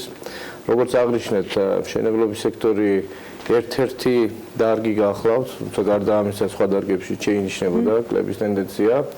და ძირითადად მოდი ნაწილობრივ, იმიტომ ყველასთან დაკავშირებით გააკეთეთ თქვენ ფაქტობრივად განმარტება და დღესაც მინდა რომ შევაჭამოთ ეს ნაწილი. დიახ. ესე იგი მშენებლობის დარგში შემცირების ტენდენცია ძირითადად შეინიშნება შენობების, საერთო მშენებლობის, ასევე მაგისტრალური მილსადენების, ელექტროგადამცემი და კავშირგაბმულობის ბოძების მშენებლობის მიმართულებით. წინა პერიოდში ამასთან ემატებოდა საავტომობილო გზების, ხიდების და ესტაკადების მშენებლობა, მაგრამ ამ შემთხვევაში ეს შედარებით ნაკლებად იყო წარმოდგენილი. რაც შეეხება სხვა დარგებს, ალბათ სხვა დარგებზეც ვიცავთ. ამ ნაწილში თუ შეგვიძლია რომ ეს გავყოთ და გავანაწილოთ, აი რა იყო ინფრასტრუქტურული პროექტების წილი, თქვათ ამ კლებაში. სამწუხაროდ ჩვენ ყოველთვიური ეკონომიკური ზრდის მიხედვით მონაცემების გაანგარიშებისაც ვეფუძნებით მხოლოდ ადმინისტრაციულ მონაცემებს და ამ შემთხვევაში ძალიან წირი ინფორმაცია გვაქვს, უფრო მეტ სიღრმისეულ ანალიზზე რო ვისაუბროთ. ამის შესახებ კვარტალური კვლევის შედეგების საფუძველზე უფრო მეტი შესაძლებლობები გვექნება. ვაჭრობის მიმართულებით რა იყო ამ შემთხვევაში ტენდენცია მაისისთვის? ვაჭრობის დარგში შეინიშნებოდა ზრდის ტენდენცია. ამ შემთხვევაში ზრდის გამოწვევი მიზეზებს შორის აღსანიშნავია უპირველეს ყოვლისა საბითუმო ვაჭრობა ბუნებრივი აირით. გარდა ამისა შეინიშნებოდა მკვეთრის და კვების პროდუქტების ვაჭრობაში ზრდის მიმართულებით, ასევე აღსანიშნავია კომპიუტერული ტექნიკით და მანქანადანადგარებით ვაჭრობის მოცულობის შედარებით მაღალი ტემპი. უნდა აღინიშნოს, რომ 75%-ით გაიზარდა დაახლოებით მსუბუქი ავტომობილების რეექსპორტი სხვადასხვა ქვეყნებში. ასევე თუ გავითვალისწინებთ იმასაც, რომ დაახლოებით 18%-ით გაიზარდა ტურისტული ვიზიტების რაოდენობა, ეს დარგი გარკვეულ გავლენას ახდენს ვაჭრობის დარგზეც და დადებითი ტენდენციები შეაქვს აღნიშნულ დარგში. შეკლება იყო სამთო-მოპოვებითი მიმართულებითაც, მისი გავლენა და ეფექტი რამდენად მსხვილი იყო?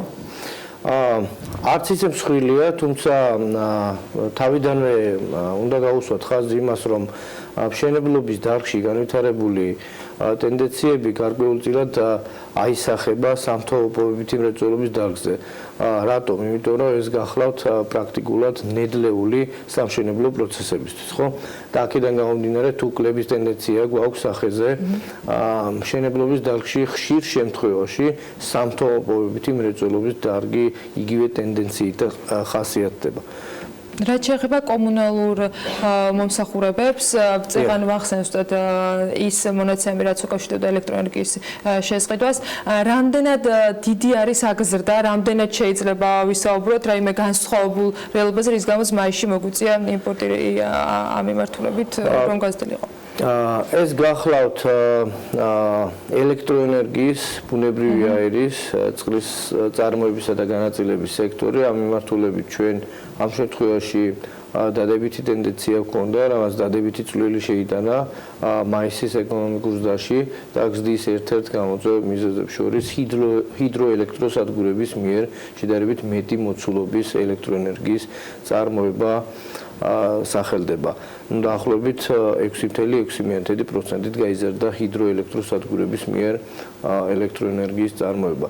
რაც შეეხება კომუნალური, სოციალური და პერსონალური მომსახურების ხაზებას, ეს საერთოდ სხვა სექტორია, ამ შემთხვევაში პირიქით კლების ტენდენცია შეინიშნებოდა და ამ კლების გამოწვევ ერთ-ერთ მიზეზს შორის აღსანიშნავი იყო ის, რომ შემცირდა აზარტულ და ფულზე თამაშებთან დაკავშირებული კომპანიების გამოშვების მოცულობა. რამდენი იყო აქ შემცირება და თუ არის მეტი ჩასვლა? აბსოლუტური მონაცემები ამ შემთხვევაში არ გვაქვს ჩვენ ამ გამომდინარე იქედან რომ ეს ყოველთვიური მონაცემები მეტწილად ადმინისტრაციული მონაცემებს ეფუძნება. ამის შესახებ ჩვენ კვარტალური კვლევისაც შეგვეძლება უფრო მეტად საუბარი. თუ შეგვიძლია მაისისთვის ეკონომიკური ზრდის მაჩვენებელი ავხსნათ ჯამურად. ჩვენ სექტორებს კი ჩავყავით, მაგრამ ავხსნათ რა იყო ძირითადი ფაქტორები, რა გარემოები მოქმედება მშენებლობაზე, იმიტომ დავიწყო საუბარი, რომ მშენებლობასთან დაკავშირებით ძალიან ბევრი ინფორმაცია სითხოს, მათ შორის უშუალოდ სამშენებლო სექტორი იმ რეგულაციიდან გამომდინარე, რომელიც უკავშირდება ეროვნული ბანკის გადაწყვეტილებას პირველი ომიდან ამოქმედებულ ცეცხლებზე და აი ამ მონაცემების ვთქვათ გამოყოფა ვცდილობთ ხოლმე, მაგრამ მთლიანი მაისის თვე მინდა რომ ეხა შევაჯამოთ რა იყო ძირითადი დადებითი და უარყოფითი ფაქტორები, რომელმა სექტორებმა ითამაშა უფრო დიდი წვლილი. მოკლედ როგორც თქვენ თვითონაც აღნიშნავთ, არსებობს სექტორები, რომელსაც ეკონომიკურ ზრდაში დადებითი წვლილი შეაქვს და არსებობს სექტორები, რომლებიც პირიქით უარყოფით გავლენას ახდენს. ამ შემთხვევაში უარყოფითი გავლენის თვალსაზრისით აღსანიშნავი იყო უპირველეს ყოვლისა მშენებლობის სექტორი, რაც წინა პერიოდში განვითარებულ მოვლენებს უკავშირდება. ეს შეიძლება იყოს მშენებლობაზე გაცემული ნებართვების დაბალი ტემპი, წინა პერიოდში ამ მაჩვენებლის შემცირება, თუნდაც ის რეგულაციები, რომელიც იპოთეკურ სესხებს უკავშირდებოდა. ინფრასტრუქტურული პროექტები, მიმდინარე საინვესტიციო პროექტები და ასე შემდეგ. მაგრამ სიახლე ამ ნაწილში ამ სექტორისათვის იყო მაისში აღსანიშნავია გარდა ამისა ერთი მომენტი, რომ წლის დასაწყისში გაიზარდა უკვე მშენებლობაზე გაცემული ნებართვების რაოდენობა. თუმცა ამ მიმართულებით ის არის უფრო მეტად ყურადსაღები, რომ უფრო მეტად გაზრდილია ნებართვებზე გაცემული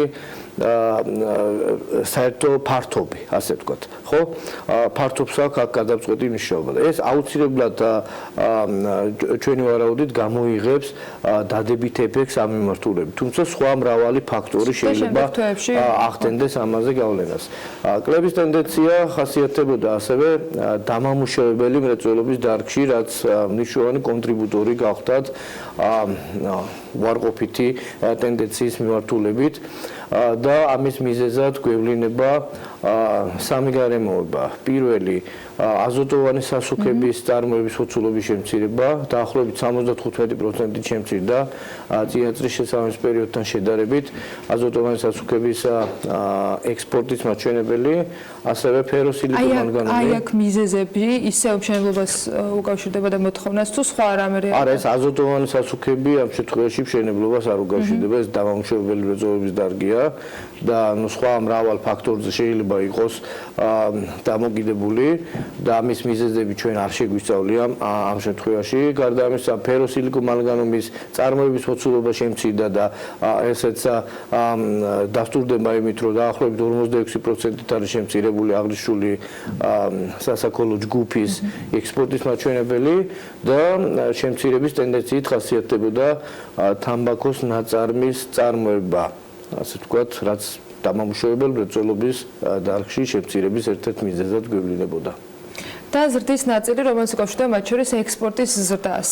მიუხედავად იმისა, რომ იმპორტი შემცირდა და ექსპორტი გაიზარდა, სალდო ჯერ ისევ დიდი გვაქვს. აი ამ მიმართულებით თქვენ ამის წინა ანგარიშებიც ჰქონდათ.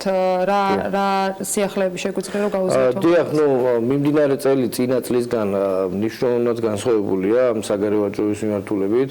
აქ პირველი 5 თვის მონაცემებით 14.2% არის გაზრდილი ექსპორტის მაჩვენებელი და დაახლოებით მილიარდ ნახევარ დოლარს აღწევს, რაც შეეხება ექსპორტს, 3.6 იმპორტს უკაცრავად 3.6% შემცირდა და 3.5 მილიარდი დოლარის ფარგლებშია.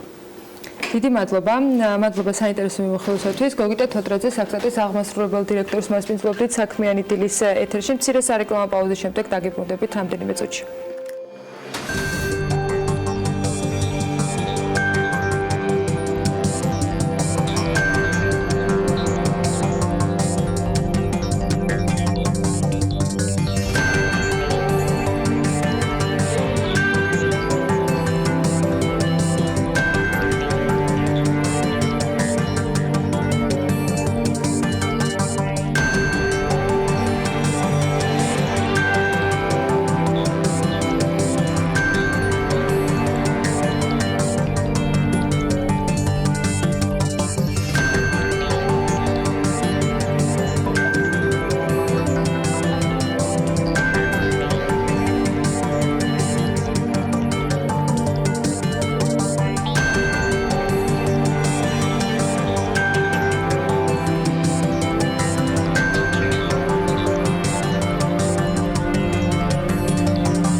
გადაცემის სპონსორია Nova. 200-მდე დასახელების ქართული პროდუქტი. Nova 12 წელი თქვენს გვერდით.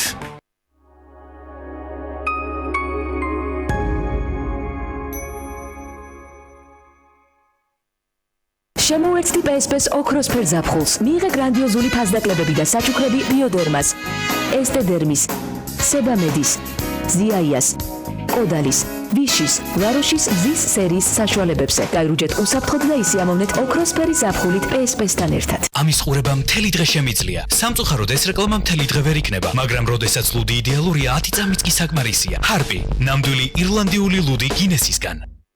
ისარგებლე განახლებული ენერგი ბარათით. მიიღე საოცარი ფასდაკლება და დააგროვე ქულები. ფასდაკლება დამოკიდებულია წინათვლის მანძილზე შეძენილი საწვავის რაოდენობაზე. თუმცა სოკარი გთავაზობთ საზაფხულო აქციას. 3 ივნისიდან 3 სექტემბრამდე. ისარგებლე სპეციალური ფიქსირებული ფასდაკლებით. ბენზინსა და დიზელზე 9 თეთრიან მომენტალურ ფასდაკლებას დაემატება 3 ქულა, ხოლო ბუნებრივ აირზე 5 თეთრიან მომენტალურ ფასდაკლებას დაემატება 2 ქულა. 1 ქულა უდრის 1 თეთრს. დაგროვილი ქულები შეგიძლია გადაცვალოს საწვავში და სხვა პროდუქტებში. გადმოიწერე აპლიკაცია Soccer Geo და მართე განახლებული ენერგი ბარათის სამივე ფუნქცია: დაგროვება, ფასდაკლება და ქულების გადაცვლა. Soccer, მართე ენერგია. BTEC Pipix სტანდარტი, ყინვაგამძლე BTEC Pipix 100, უნივერსალური ყინვაგამძლე BTEC Pipix 15, უნივერსალური ბათქაში BTEC Pipix P40, თვითწორებადი დუღაბი BTEC Pipix SL40. BTEC Pipix-ი, გახადე საქმე გარანტირებული, წლის რჩეული ბრენდი.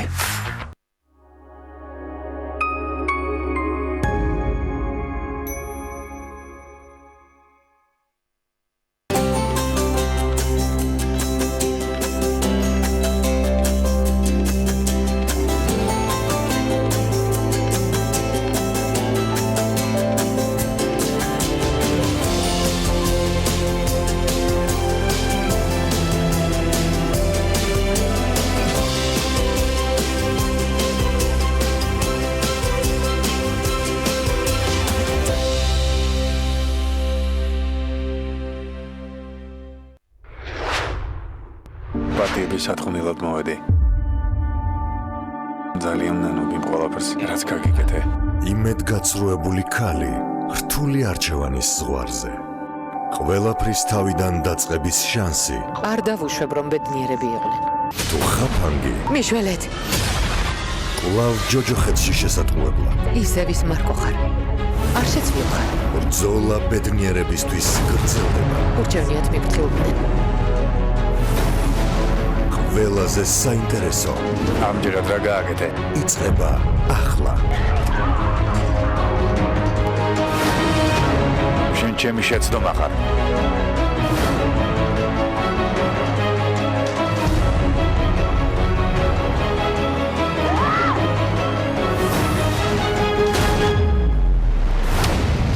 ნუ მიმატოვებ. ორშაბათიდან პარასკევის ჩათვლით. დღის 3 საათზე TV პირველის ეთერში.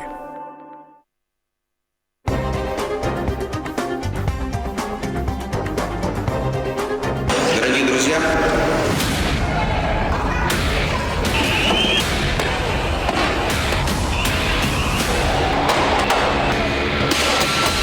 ირაკლი კობახიძის მიერ მიღებული გადაწყვეტილება თანამდებობის დატოვების შესახებ.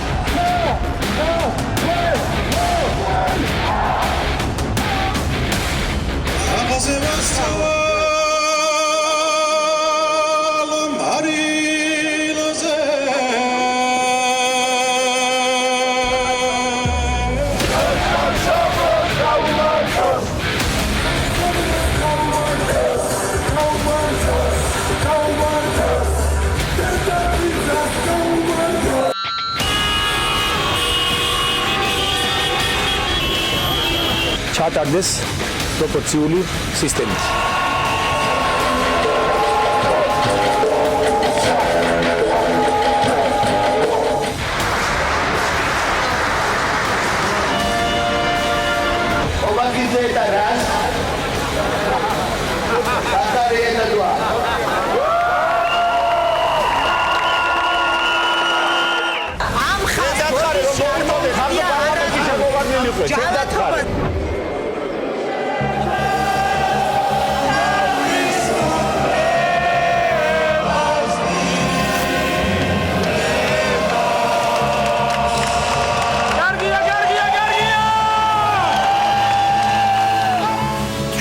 საფრთხეში დაგვესწრა.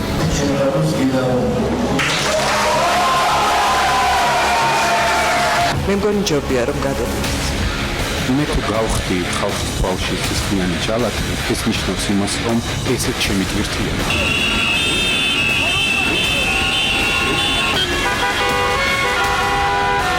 მინისტრს ისევე როგორც შინაგან საქმეთა სამინისტროს ჩემგან პირადად და საზოგადოების ყველა წევრიდან ეკუთვნით მადლობა.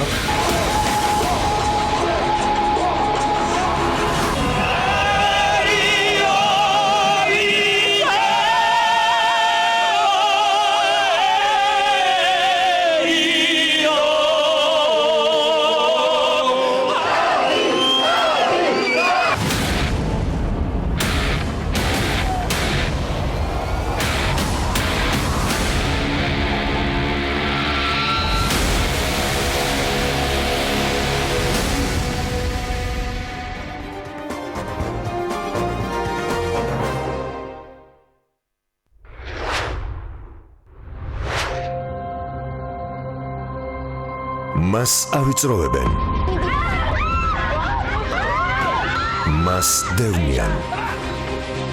მასზე ნადირობენ. და თავს უნდა უშველოს. სხვისის სახით დაწყებული ცხოვრება. სხვის ნაცვლად ნაპოვნი სიყვარული და ოჯახური ბედნიერება. მტრად ქცეული ორეული. სიმართლე, რომელიც სახიფათო გახდა და სიცრუე, რომელიც სიმართლეს არჩიეს. მშვენიერი ნიმფას ორი სიცოცხლე. აღმოსავლურ დრამაში. სხვა სახე.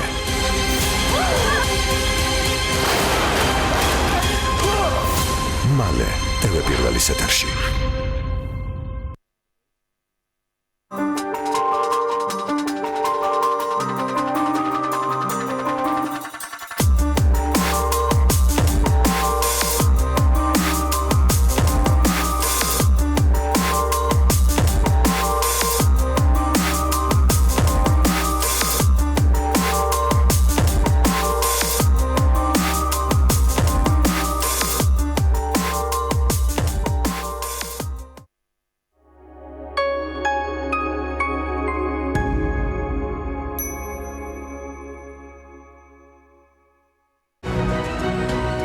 დირსი მასშტაბური საცხოვრებელი კომპლექსი თბილისში. წარმოგიდგენთ. გადაცემის სპონსორია ნოვა. 200-მდე დასახელების ქართული პროდუქტი. ნოვა 12 წელი თქვენს გვერდით.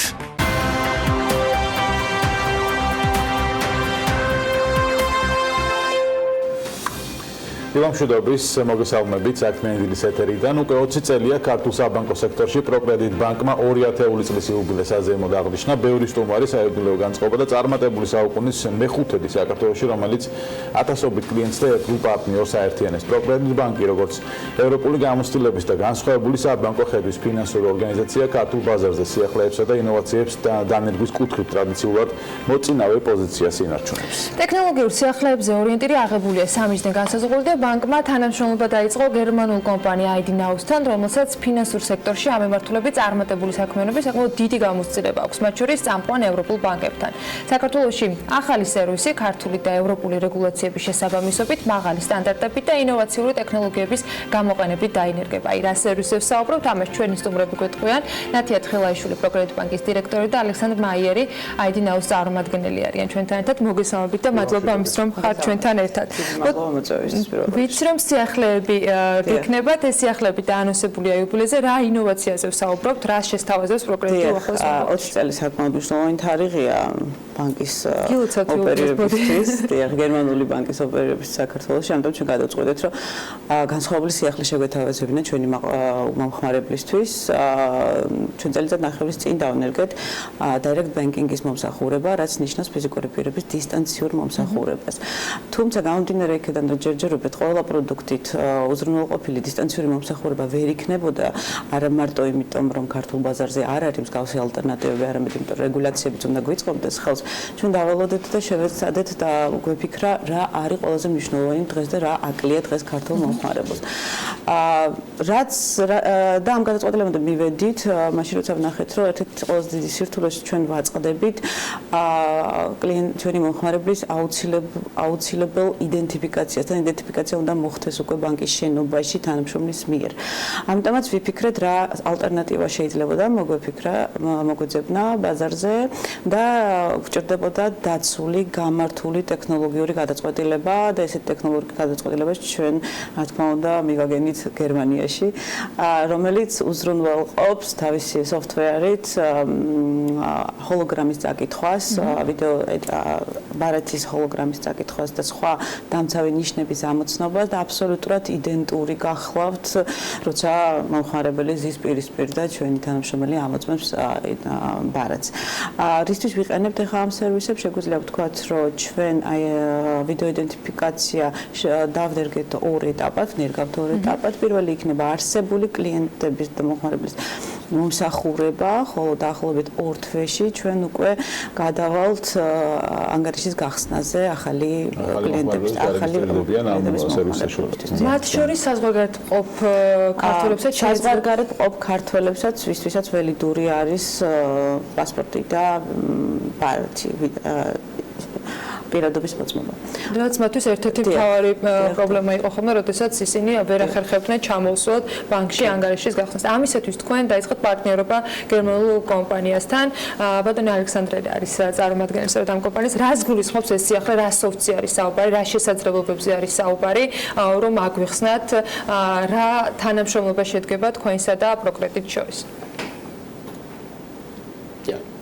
So actually, Procredit Bank is the first bank. Procredit Bank არის პირველი ბანკი, რომელსაც ასეთი უნიკალური სერვისი შემოაქვს ბაზარზე რეგიონში. Where everybody doesn't matter where he lives actually in the end identify himself. ეს პროგრამა ყველას აძლევს საშუალებას რომ მოახდინოს საკუთარი თავის იდენტიფიკაცია ამ აპლიკაციის გამოყენებით. ამავდროულად თქვათ ლეპტოპის გამოყენების დროს არის შესაძლებელი პროგრამის სარგებლობა. უკვე არსებული klienti თუ პოტენციური klienti იქნება დაკავშირებული პირდაპირ ბანკის სერვერთან და აბსოლუტურად დარწმუნებული იქნებით იმაში, რომ სწორედ ის ადამიანი სარგებლობს პროგრამით, ვისაც რეალურად ეკუთვნის ანგარიში. ამიტომ შეგვიძლია ვთქვათ, რომ ეს არის ძალიან მოხერხებული, კომფორტული, მომხმარებელზე მორგებული პროგრამა და შეესაბამება უმაღლეს რეგულაციურ სტანდარტებს. And this is actually all fulfilled by Procredit Bank. და Procredit Bank-ი ნერგავს ეტაპობრივად ამ ყველაფერს. რა სტანდარტები არსებობს? მოგდოთ ამაზე რომ გითხრათ, რა შეესაბამება, რა სტანდარტების მიხედვით არის შექმნილი ეს პროგრამა და სოფტვერი? So as ID Now started in, so we were founded in 2012, and 2 years afterwards, such a solution. 2012 წელს დაინერგა სტანდარტები, შემდგომ 2 წლის შემდეგ უკვე წარდგენილთა საზოგადოებისათვის ეს სტანდარტები კონკრეტული მიმართულებები თუ როგორ უნდა გამოიყურებოდეს პროცესი, როდესაც კლიენტი ცდილობს იდენტიფიცირებას ამ პროგრამაზე დაყრდნობით. აუცილებელია ID დოკუმენტის წარდგენა, ასევე სხვადასხვა დეტალების შედარება იმაში დასარწმუნებლად, რომ ერთი და იგივე ადამიანთან გვაქვს საქმე და თვითონ საიდენტიფიკაციო დოკუმენტიც უნდა მე წარმოიდგინე ახსენე რომ მსგავს მოდელს ბევრი ევროპული და მათ შორის გერმანული ბანკი იყენებს და თქვენც ხართ თქვენს თანამშრომლობთ ბევრ ასეთ ბანკთან. თუ შეგიძლიათ რომ დაგვისახოთ რომელი ბანკები არის ისინი და რამდენად პოპულარული არის მათ შორის ევროპაში მსგავსი სისტემების გამოყენება? So Germany definitely one of our clients, for example, is Commerzbank. გერმანიაში ყავს არაერთი პროგრამა კომერციული ბანკი მაგალითად და სხვა არაერთი ბანკიც ისევე როგორც გერმანიაში, გერმანიის საზღვრების გარეთაც, მაგალითად ლუქსემბურგში, ავსტრიაში ეს პროგრამები გამოიყენება იმისათვის, რომ ადამიანებმა ხელი მოაწერონ კონტრაქტს და გახსნან ანგარიში და ჩვენ შეგვიძლია უკვე ვნახოთ, რომ მომხმარებლები უფრო და უფრო მეტ სარგებელს იღებენ ამ პროგრამისაგან ბაზარზე, რადგან მათ აღარ უწევთ, რომ ეწვიონ ფილიალს ან სათავო ოფისს იმისათვის, რომ ეს მარტივი პროცედურა გაიარონ. კავტაკეთი საქართველოს საბანკო სისტემა ვერ ვიტყვით, რომ ჩამორჩება, ძალიან განვითარებული არის, მათ შორის ელექტრონულ ნაწილში, თუმცა ეს არის სიახლე, რომელსაც პირველი პროგრესის შესთავაზებს მომხმარებელს. რამდენად არის მოთხოვნა და იმ წარსული გამოცდილებით, რაც უკვე არსებობდა, მათ შორის თქვენი მომხმარებლებისათვის ასეთი ფორმით ურთიერთობისა, რამდენად იყო, რომ უშუალოდ ეს ერთი მისვლის საჭიროებაც მოხსნილიყო ბანკთან ურთიერთობაში და რამდენად ელოდებით, რომ თქვენი მომხმარებლები ამ სერვისით ისარგებლობენ, იმიტომ რომ მაინც ჩნდება ხოლმე უნდობლობის მომენტი, როდესაც ადამიანები ყველაფერს ტექნიკას ანდობენ და ერთხელ მისვლას მაინც ცდილობენ რომ განახორციელონ. აი ამ ნაწილში რამდენად იყო მოთხოვნა თუ ეს არის თქვენი წინსწრები თქვათ ნაბიჯი? კი, სანამ მოთხოვნაზე გადავალ, მანამდე მინდა უბრალოდ ვისაუბრო ერთ მნიშვნელოვან ფაქტორზე, რომელიც დიჯიტალიზაციას თან ახლავს და ეს არის უსაფრთხოება და დაცულობა. დიჯიტალიზაცია შეიძლება ყოველფერში გამოვიყენოთ და დღეს საქართველოში ეს საკმაოდ გავრცელებული ფორმაა, ნებისმიერი მსხვილი კომპანია თუ ტრეიდი იყენებს ამ მიმართულებას. თუმცა პირველი რაც როცა მოდის საბანკო რესურსებთან ეს არის დაცულობა, სანდოობა, უსაფრთხოება. აქედან გამომდინარე, როგორც აღნიშნე, კონკრეტულად ეს პროექტი აკმაყოფილებს ევროპულ რეგულაციებს, ბაფინის რეგულაციებს. ჩვენ გარდა ქართული რეგულატორისა, საქართველოს პროგრედ ბანკ საქართველოს ყავს ასევე ევროპული რეგულატორი. ამიტომაც უნდა მოგვეძებნა ესეთი კომპანია, რომელიც სრულად აკმაყოფილებდა და სერტიფიცირებული იქნებოდა ბაფინის მიერ. პირველ რიგში უკვე ეს ცალსახად ნიშნავს ის ფაქტორია, რომ ეს პროდუქტი არის საკმაოდ დაცული და კიდევ როგორც ერთხელ აღნიშნე, აბსოლუტურად იდენტურია კონკრეტული პირადობის მოწმობის ამოცნობა მეთოდით, როგორც შეიძლება ეს მოხდეს ადგილზე. რაც შეეხება ახლა მოთხოვნას, მოთხოვნა არის ესეთი თემა, რომელზეც მე ვიტყოდი, რომ მსგავსი მიმართულებით თუ ბაზარს ჩვენ შევთავაზებთ სიახლეებს, მოთხოვნა ეს ყოველთვის იქნება. ჩვენ ზუსტად 3 წლის წინ დავიწყეთ პროექტი თვითმსახურების ზონებით, აღჭურვეთ ჩვენი ფილიალები ისეთი ჭკვიანი მანქანებით, რომელიც დღემდე უნიკალურია ბაზარზე და ვიტყოდი, რომ ანალოგი ჯერჯერობით, რა თქმა უნდა, ძალიან კომფორტულია. ჯერჯერობით ბაზარზე ანალოგი არ აყავს. თავიდანვე მოდიოდა საკმაოდ დიდი სკეპტიციზმი. თუმცა პროექტი დღეს გამართლებულია 99% ჩვენი მომხმარებლის მხოლოდ მანქანებით სარგებლობს და რატომაც არ უნდა შევქმნათ იგივე კომფორტი თუ ამის შესაძლებლობა გვაქვს უკვე ფიზიკური პირებისთვის. ვიღაცას მაინც უნდა მისვლა რა თქმა უნდა მოგწანდეს თუ ამის აუცილებლად რა თქმა უნდა უბრალოდ ეს არის დამატებითი კომფორტი რომელიც დაზოგავს დროს ფინანსებს როგორც მომხმარებლის ასევე ბანკის. თქვენ ორი ეტაპი ახსენეთ. ერთი, როდესაც 2 თვის მერე დაახლოებით ექნებათ დღეს ვისაც არ აქვს პროგრამთან ურთიერთობა, მას უკვე ანგარიშის რეგისტრაციის შესაძლებლობა და მეორე პირველი 2 თვიანი. ეს დღეს უკვე მოქმედებს. ანუ მე როგორც მომხმარებელს შემიძლია თუ რა დამატებითი ანგარიში ბანკში მივსვლათ და როგორც მომხმარებელს უკვე თავიდან შეგიძლიათ გააქტიუროთ ინტერნეტ ბანკინგი. როგორც კი ინტერნეტ ბანკინგის გააქტიურებას შეძლებთ, შემდეგ ნებისმიერი ოპერაცია წარმოება შესაძლებელია ინტერნეტ ბანკინგიდან. არსებული მომხმარებლებისთვის ჩვენ ვწვავებთ დავამატოთ სასესხო პროდუქტებიც, რომელიც მისცემს საშუალებას. ზუსტად აი რეგულაციიდან გამომდინარე, რომ აუცილებელია მომხმარებელი ადგილზე მოვიდეს, შევძლებთ უკვე დისტანციურად მოვახსენოთ მისი იდენტიფიცირება და თუნდაც მაგალითისთვის რო ავიღოთ ოვერდრაფტი დავამტკიცოთ უკვე ონლაინ. ესეც არის ერთ-ერთი პროექტი, რომელსაც ვდებთ უკვე ID ჩვენს ვიდეო იდენტიფიკაციაში. ეხლა რა არის აუცილებელი იმისთვის, რომ მომხმარებელმა გააქტიუროს? მნიშვნელოვანია ჩამოწეროს ჩვენი აპლიკაცია, რომელსაც ქვია My Direct. My Direct-ის ჩამოწერის შემდეგ უკვე მომხმარებელს შეუძლია წამოიწყოს ვიდეოს არი.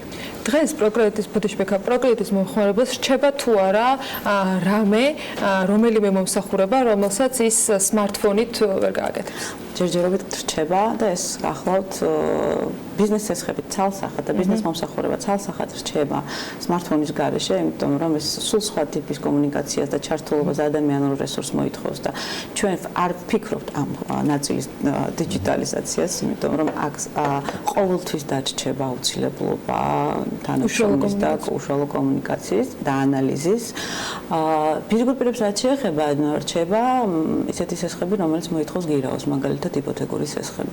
დანარჩენი ჩვენ შეგვიძლია უკვე სრულად იყოს დიჯიტალიზებული. გაუტანოთ კიდევ ერთი ბოლოს შეჯამებისკენ წავიდეთ. მე ბევრჯერ მიხსენებია რომ სხვა სიტყვაში ან საბანკო მომსახურებაც და კონკურენციაც გადასულია უკვე ამ დიჯიტალზე, ონლაინზე და ამ შემდეგ. თქვენი სამომავლო გეგმები რა არის? გარდა იმისა, რომ ხდება გაციფრულება და მომსახურების შეთავაზება დისტანციურად მომხმარებლების. პროექტის სამომავლო გეგმები რა არის სხვა ნაწილში? პროექტის სამომავლო გეგმები ორ ნაწილად დავყოფდი. ჩვენ სადღაც ივლისიდან უკვე საინტერესო პროდუქტ შევთავაზეთ ბიზნეს მომხმარებლებს, რომელიც ევროპის რეკონსტრუქციის ბანკთან იქნება დაკავშირებული და სავარაუდოდ ეს პროექტი ძალიან აქტიური იქნება უკვე ბიზნესებისთვის. რაც შეეხება ფიზიკურ პირებს, მე გვიტყოდი, რომ ჩვენ აქცენტი მუდმივად დიჯიტალიზაციაზე გვექნება, იმიტომ რომ დღეს საბანკო სფეროში როგორც ესეთი საბანკო პროდუქტი ყველა არსებობს. ასე რომ ახალს რაღაც განსაკუთრებული ცეცხლაჭრების შეთავაზებების თქვა შეიძლება იყოს უბრალოდ რაღაც დამატებითი ერთ-ერთი ახალი დეტალი, რომელსაც დავამატებთ გარკვეულ პროდუქტს, მაგრამ ეს არ არის რაღაც დიდი გარდატეხა. დიდი გარდატეხა არის დაკავშირებული ისევ ინოვაციასთან, იმიტომ რომ როგორც აღნიშნე ბაზარზე მოთხოვნაც არის, მაგრამ ჩვენც უნდა ვეცადოთ, რომ ევროპული სტანდარტები შევიტანოთ უკვე ჩვენს მომსახურებაში. წლის ბოლომდე ორ პროექტს ვნერგავთ, ერთ-ერთი შემიძლია ახლა ვთქვა, მაგრამ მეორეს ჯერჯერობით დეტალების განთავსებით გავთ. აუცილებლად განვაახლებთ ჩვენს ინტერნეტ ბანკინგს როგორც ფიზიკური პირებისთვის, ასევე იურიდიული პირებისთვის. ესეც არის სადღაც სექტემბერში დაგეგმილი, რომელიც აბსოლუტურად განსხვავებულ მომსახურებებსაც შესთავაზებს კლიენტებს მიუხედავად იმისა, რაც დღეს არსებობს. ბატონო ალექს, შეჯამებისთვის ID Now-ს რა ფორმით შეუძლია, თქვათ, ამ ინოვაციურ პროცესში დაეხმაროს პროექტ ბანკს და ზოგადად ტენდენციაზეც რო გითხრათ, როგორ მიმდინარეობს დიჯიტალიზაცია მსოფლიოში. მოკლედ. Is it briefly? Okay. Yeah, so in the end we can really help them in getting more new clients. ID Now შეუძლია დაეხმაროს პროექტ ბანკს ახალი კლიენტების მოპოვებაში, ეს იქნება ერთი ნაბიჯი გეგმისა ჩვენ ასევე როგორც კომპანია ვავითარებთ ახალ პროდუქტს, რომელიც სხვა სფეროში უნდა გამოვიყენოთ, რა თქმა უნდა, ეს კეთდება იმისათვის, რომ ფეხი აუწყოთ ციფრულიზაციას. კიდევ უფრო მეტ აქტიურობას ქართულ ბაზარზე პროექტისგან კი ველოდებით სიახლეს სექტემბერში უკვე ვიცით, რომ ძალიან კარგი ამბები გვექნება გასაზიარებელი. მადლობა თქვენ იმსაც რომ ვიყავით ჩვენთან ერთად. ნათია თხილაიშვილს, პროექტ ბანკის დირექტორს და ალექსანდრ მაიერს ID Now-ს წარმომადგენელს მასპინძლობთ საქმიანი დილის ეთერში.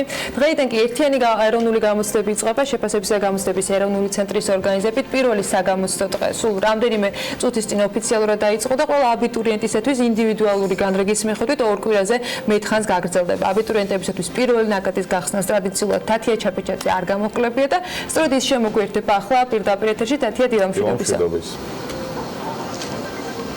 დილამშვიდობის კიდევ ერთხელ დიახ, მთელი ქვეყნის მასშტაბით დღეს ერთიანი ეროვნული გამოცდები 2019 ზუსტად 9 საათზე ქართული ენისა და ლიტერატურის გამოცდით დაიწყო.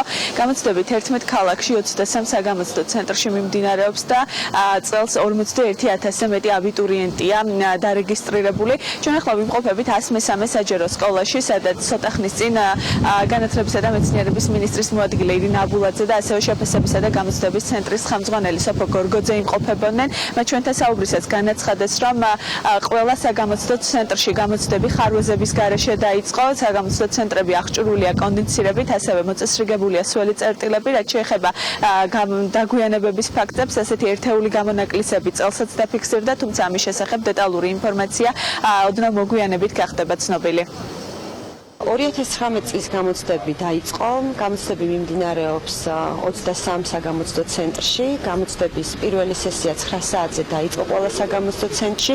ცხადია, არის ერთეული შემთხვევები, სადაც შესაძლოა აბიტურიენტმა დააგვიანა ან შეეშალა საგამოცდო ცენტრი და ყველას კიდევ ერთხელ მოუწოდებ, გადაამოწმონ საგამოცდო ბარათები. საგამოცდო პერიოდი დასრულდება 23 ივლისს ფიზიკის გამოცდით.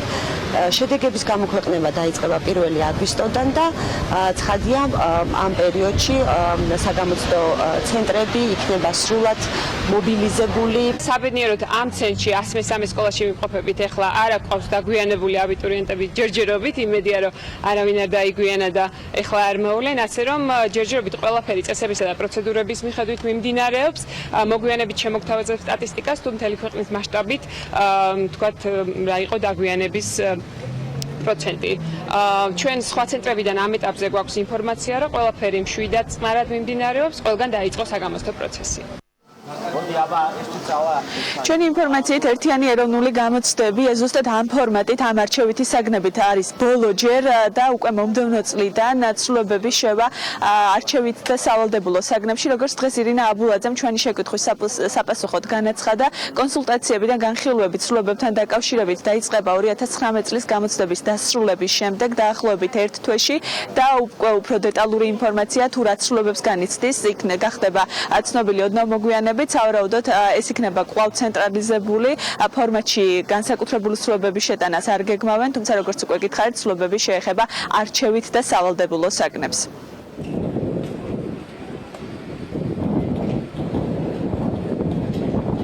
წარსადგენი კანონპროექტი, ასე ვთქვათ, პარლამენტში წარდგენა არ სჭირდება გამოცდების მოდელის ცვლილებას, იმიტომ რომ აქ არის საგნების არჩევითობაზე და სავალდებულოებაზე საუბარი, აქ შედის ცვლილებები ძირითადად 2020 წელს, თუმცა ესეც არის დასაწყისი მომავალი განვითარების გეგმის.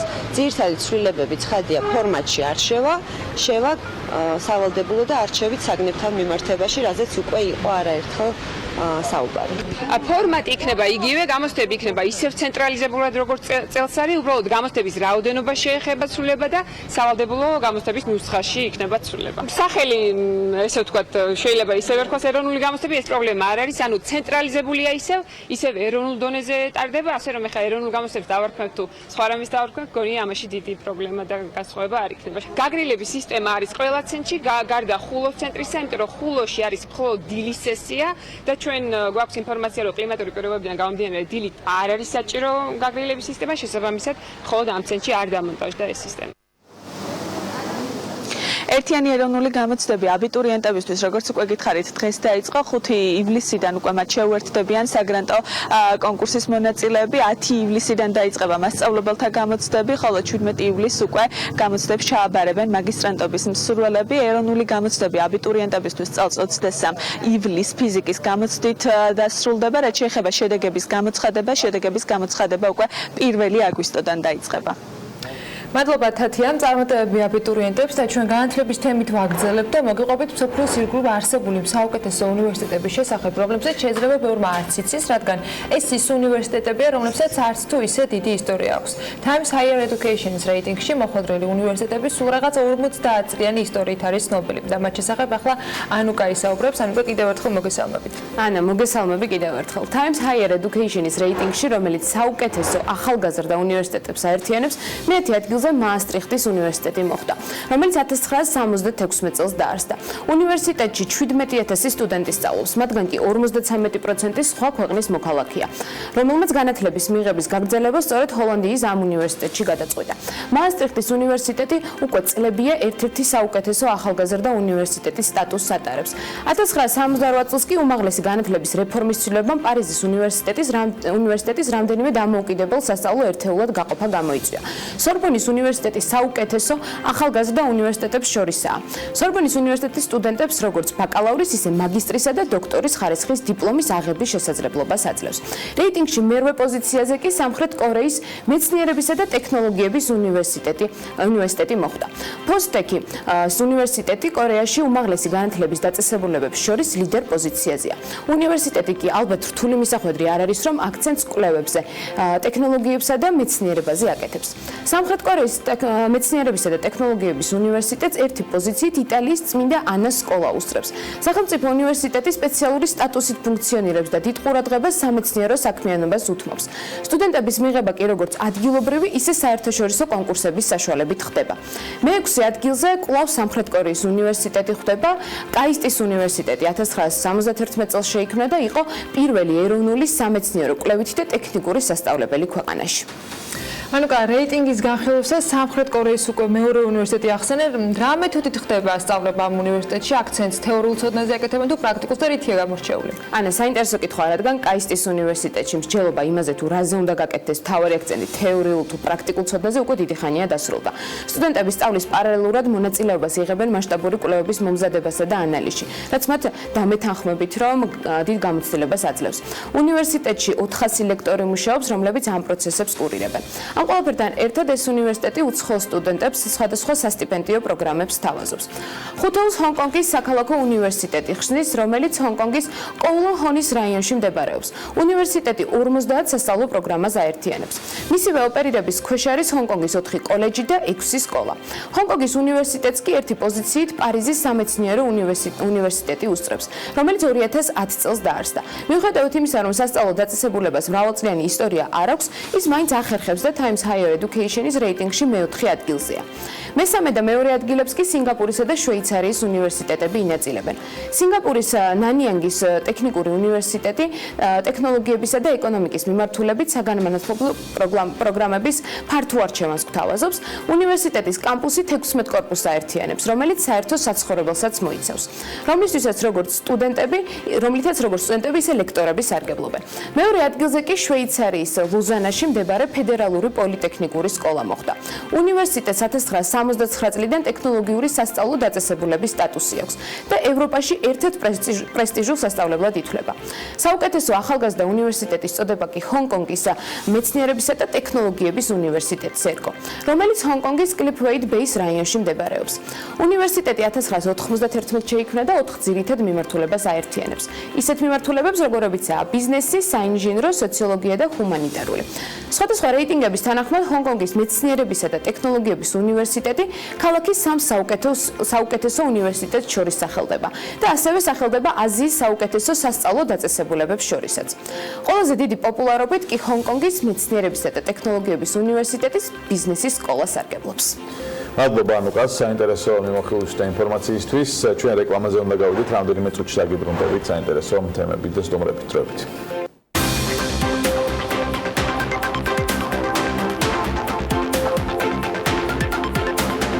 გადაცემის სპონსორია Nova. 200-მდე დასახელების ქართული პროდუქტი. Nova 12 წელი თქვენს გვერდით.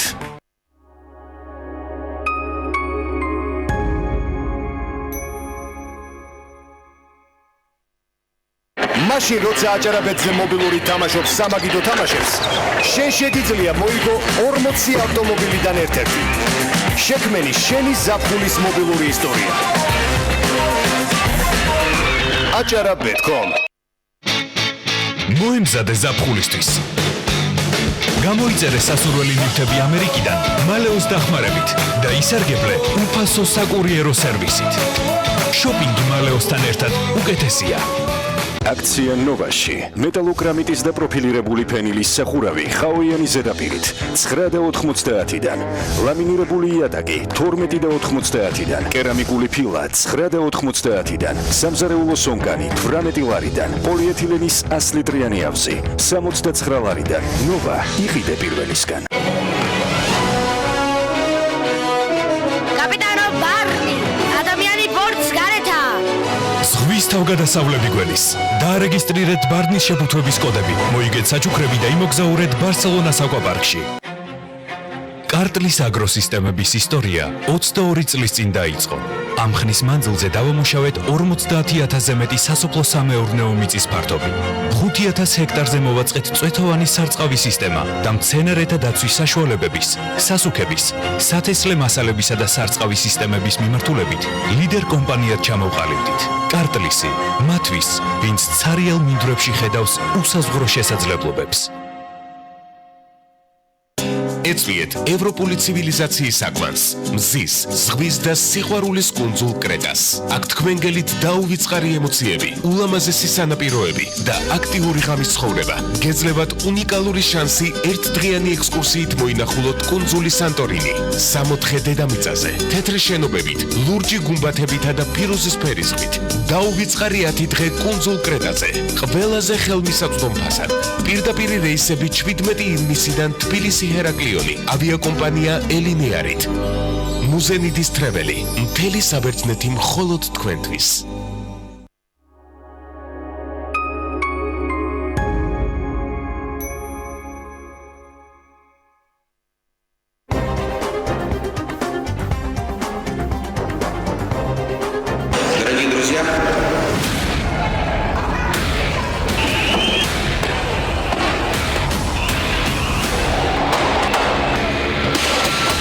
ირაკლი კობახიძის მიერ მიღებული გადაწყვეტილება თანამდებობის დატოვების შესახებ.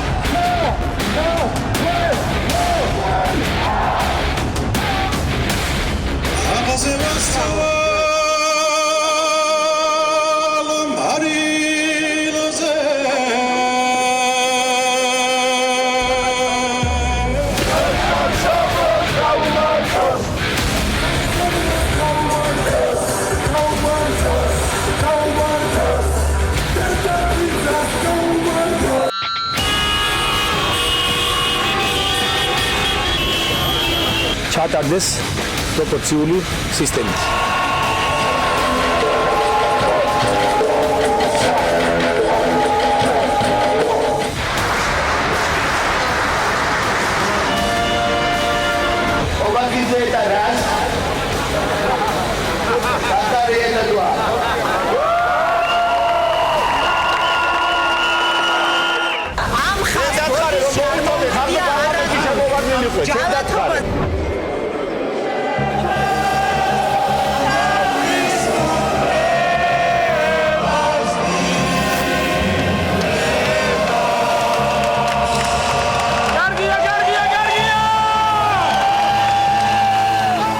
ჩვენ ფეხი დაგვისნა.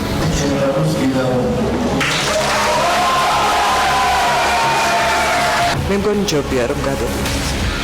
მე თუ გავხდი ხალხის თვალში ქრისტიანი ჯალათი, ეს ნიშნავს იმას, რომ ესეც ჩემი ტვირთია.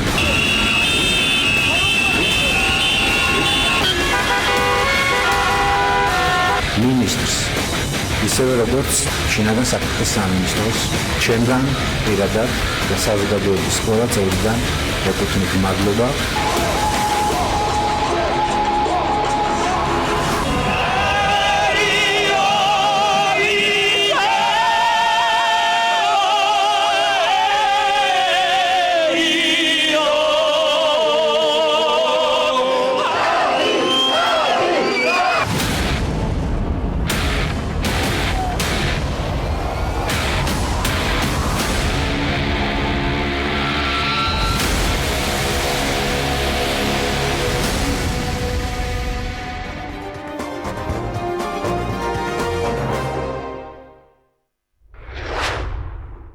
პარტიების სათხოვნილად მოვედი.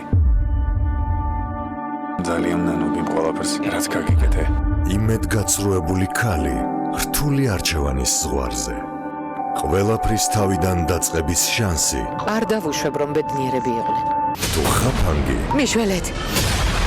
კვლავ ჯოჯოხეთში შესატყუებლა. ისევ ის მარკო ხარ. არ შეცვლილ ხარ. ბრძოლა ბედნიერებისთვის გრძელდება. ურჩევნიათ მიფრთხილდნენ. ყველაზე საინტერესო. ამჯერად რა გააკეთე? იწყება ახლა. შენ ჩემი შეცდომა ხარ.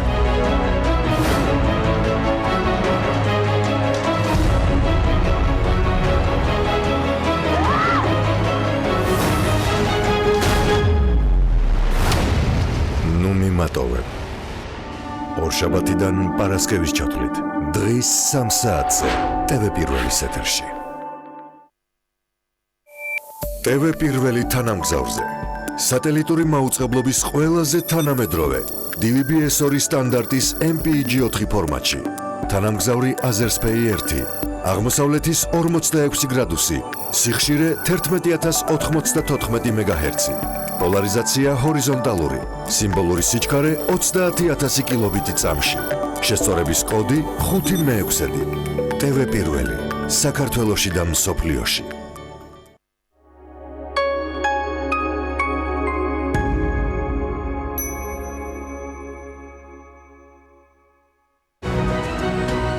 დირსი მასშტაბური საცხოვრებელი კომპლექსი თბილისში. წარმოგიდგენთ. გადაცემის სპონსორია ნოვა. 200-მდე დასახელების ქართული პროდუქტი. ნოვა 12 წელი თქვენს გვერდით.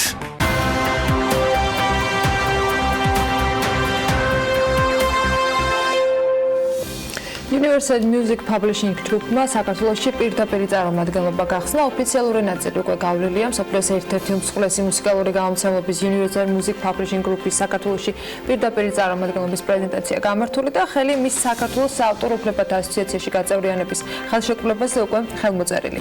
ეს კი იმას ნიშნავს, რომ საქართველოში Universal-ის პირდაპირ წარმომადგენელი ქართული კომპანია GMI Rights Management-ი გახდა. ეს საქართველოსთვის პირველი შემთხვევაა, როცა ასეთი წარმომადგენლობა იხსნება და განსაკუთრებით მნიშვნელოვანიც, სწორედ ახლა იმ ფონზე, რაც რუსეთთან ურთიერთობის გავლენით ქვეყანაში ხდება. და მაინც რას ნიშნავს ოფიციალური წარმომადგენლობის გახსნა და რას მოიცავს შეთანხმება, დეტალებს უკვე ჩვენი სტუმარი გვეტყვის.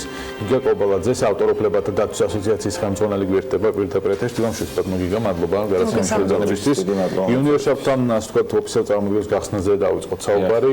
რას ნიშნავს ის რეალურად ჩვენთვის აქამდე როგორ ხდებოდა ამაზე მე ვსაუბრობ.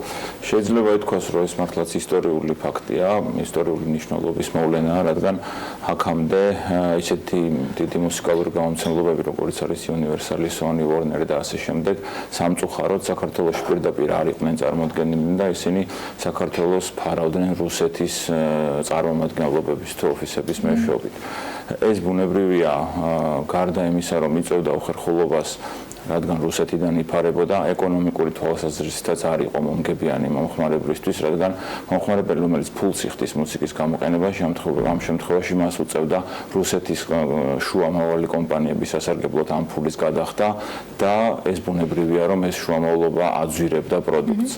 ამ შემთხვევაში მოხდა ის, რომ Universal-ი, რადგან საქართველო გახდა საინტერესო ბაზარი ამ მხრივ, Universal-მა გადაწყვიტა, რომ პირდაპირ შემოსულიყო, როგორც თქვენ ახსენეთ, GMI Rights Management არის ქართული კომპანია, რომელსაც პირდაპირ წარმომადგენლობის ხელშეკრულება გააფორმა და აქ უკვე ოფისი ფუნქციონირებს.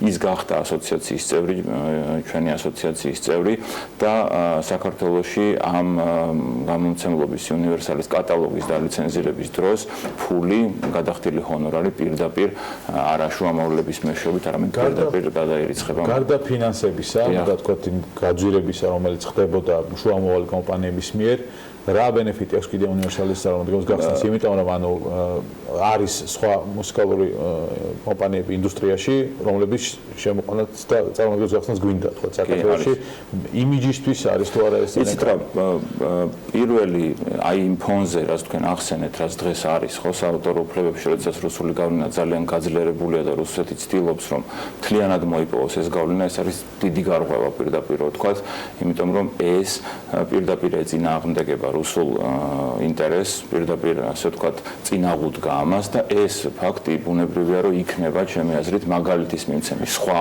დიდი მოთამაშეებისთვის, სოფლიო დონის მოთამაშეებისთვის, რომ მათაც იგივენაირად აქ წარმომადგენლობები გახსნან.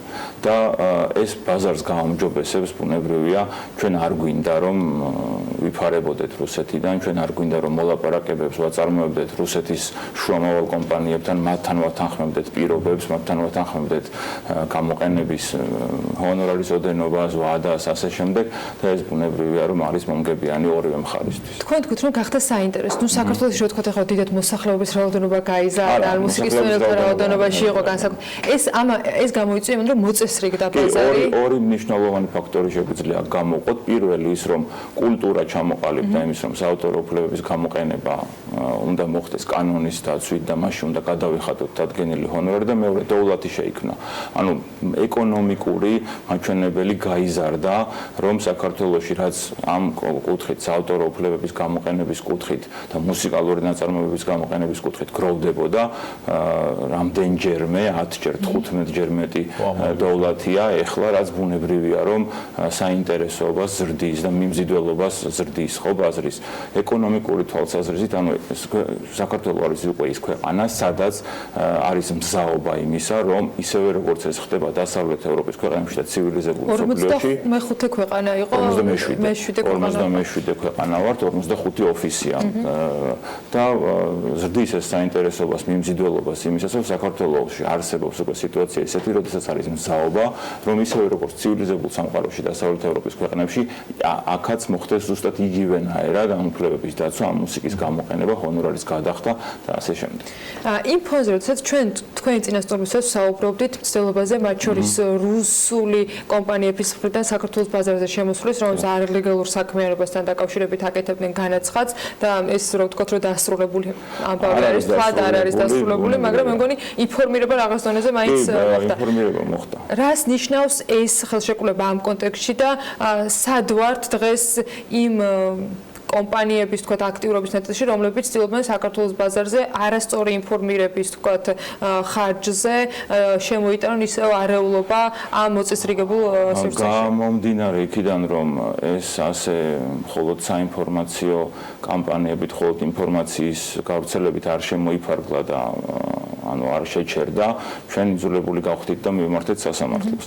დღესდღეობით ვიმყოფებით სასამართლო პროცესში, ასე ვთქვათ, და ველოდებით სასამართლოს გადაწყვეტილებას, როდესაც მისი ძალით მოხდება ასეთი მცდელობის აღკვეთა ჩვენთან და ბუნებრივია, რომ ეს ერთი მხრივ რომ ხელ შეუშლის იმას, რომ ის განვითარების დინამიკა, რომელიც ჩვენს გვაქვს, შენარჩუნდეს და მეორე მხრივ აღკვეთავს იმ უკანონობას, არალეგალურ საქმიანობას, რომელსაც ისინი ცდილობენ, რომ განახორციელონ საქართველოში და ამ კუთხით ცდილობენ, რომ ბაზარზე დისონანსი შემოიტანონ, სიტუაცია გააუარესონ და საქართველოს, რომელიც დღეს არის ნამდვილად შემიძლია თამამად ყავით ამბავლობის გარეშე თქვა, რომ არის საქართველოს დღეს მსოფლიო რუკაზე როგორც ერთ-ერთი თვალსაჩინო წარმომადგენელი ამ კუთხით, ეს მდგომარეობა უარესობის პირველ ინსტანციაშია ჯერ ეხლა ეს ახალი სულ ახალი ასე ვთქვათ პროცესია რამდენიმე თვის სასამართლო მოგეხსენებათ, რომ არ არის მოკლევადიანი ხო სამწუხაროდ რას იზამთ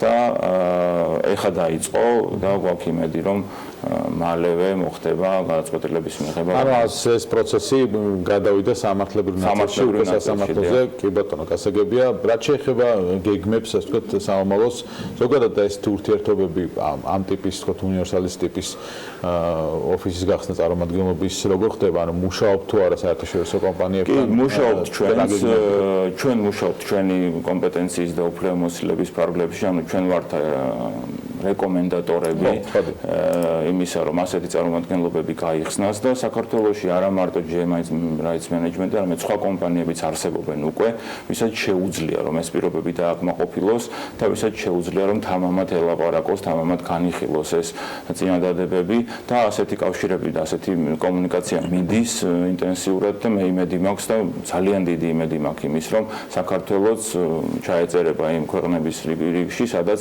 აი 47 ქვეყანაში, სადაც ყველა დიდ მუსიკალურ გამომცემლობას წარმოდგენილი აქვს, წარმომადგენლობა პირდაპირ და არ ოპერირებს შუამავლების მეშვეობით. ჭირდება ისეთი კავშირები, როგორც ამ შემთხვევაში საქართველოს რუსეთის გავლით უხდება. განსაკუთრებით მაშინ რუსეთის გავლით იფარება და არა დაუშვათ პარიზის ან ჩვენთვის განსაკუთრებით ერთული არის, მაგრამ ფინანსურ ნაწილში თუ დაახლოებით გაქვს დათვლილი, რამდენით გაიაფდება ამ შემთხვევაში ქართული კომპანიების დაახლოებით მე როგორც ვიცი, დაახლოებით 25%-ით საშუალოდ 25%-ით უფრო იაფი გამოვა პროდუქტი, რომელსაც უნივერსალის კატალოგის გამოყენებისთვის გადაიხდიან და ეს მნიშვნელოვანი შეღავათია გამომდინარე იქიდან, რომ როდესაც მაგალითად ხდება გამოყენება მუსიკის ფილმში ან რეკლამაში, საკმაოდ მაღალია ხოლმე ფასი ასეთი მუსიკის და 25% თუ ფულად გამოხატულებაში არ არის ცოტა ნამდვილად.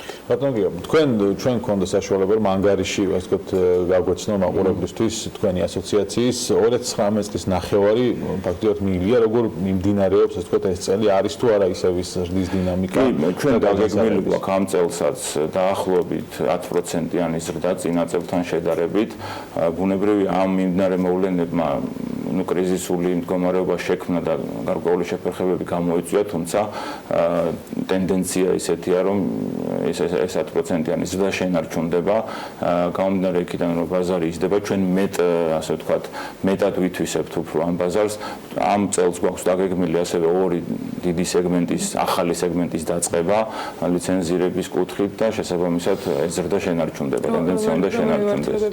ეს არის აუდიოვიზუალური ნაწარმოებების ლიცენზირება და ასევე ეს გახლავთ ფიზიკური პირების მიერ პირადი სარგებლობისთვის გამოყენებული იმ მატერიალური მოწყობილობების და ტექნიკური საშუალებების ლიცენზირება, რომელიც შემოდის, ანუ რომლის იმპორტიც ხდება ქვეყანაში, ეს ეხება CD, USB, ფლეში და ყველა ის მოწყობილობა, რომელზეც შეიძლება ჩაიწეროს მუსიკალური ნაწარმოები.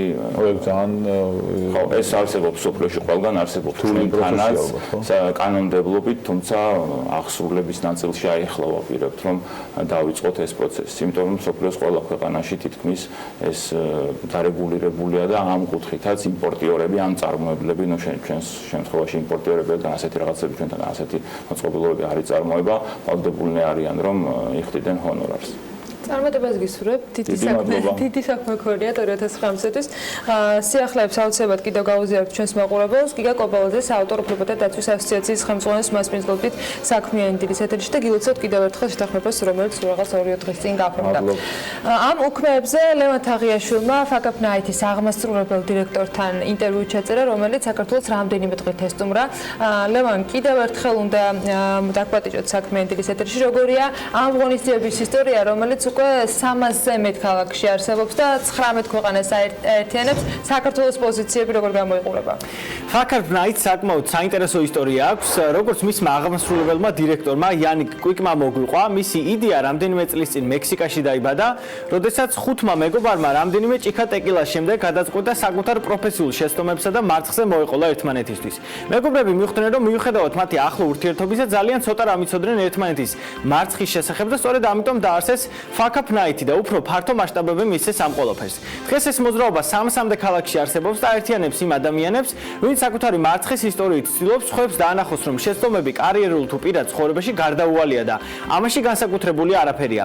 პირველი კითხვა იანიკ კვიკს ხადია საქართველოში არსებულ მოვლენებზე დაუსვით, რადგან რუსული ტურისტული ემბარგო ერთგვარი მარცხია ჩვენი ქვეყნისთვის, ვნახოთ რა გვიპასუხა Fuck Up Night-ის აღმასრულებელმა დირექტორმა, რომელიც ისეთ კომპანიებს დახმარებია, როგორიცაა Red Bull, Disney, Marriott, Disney World და PepsiCo.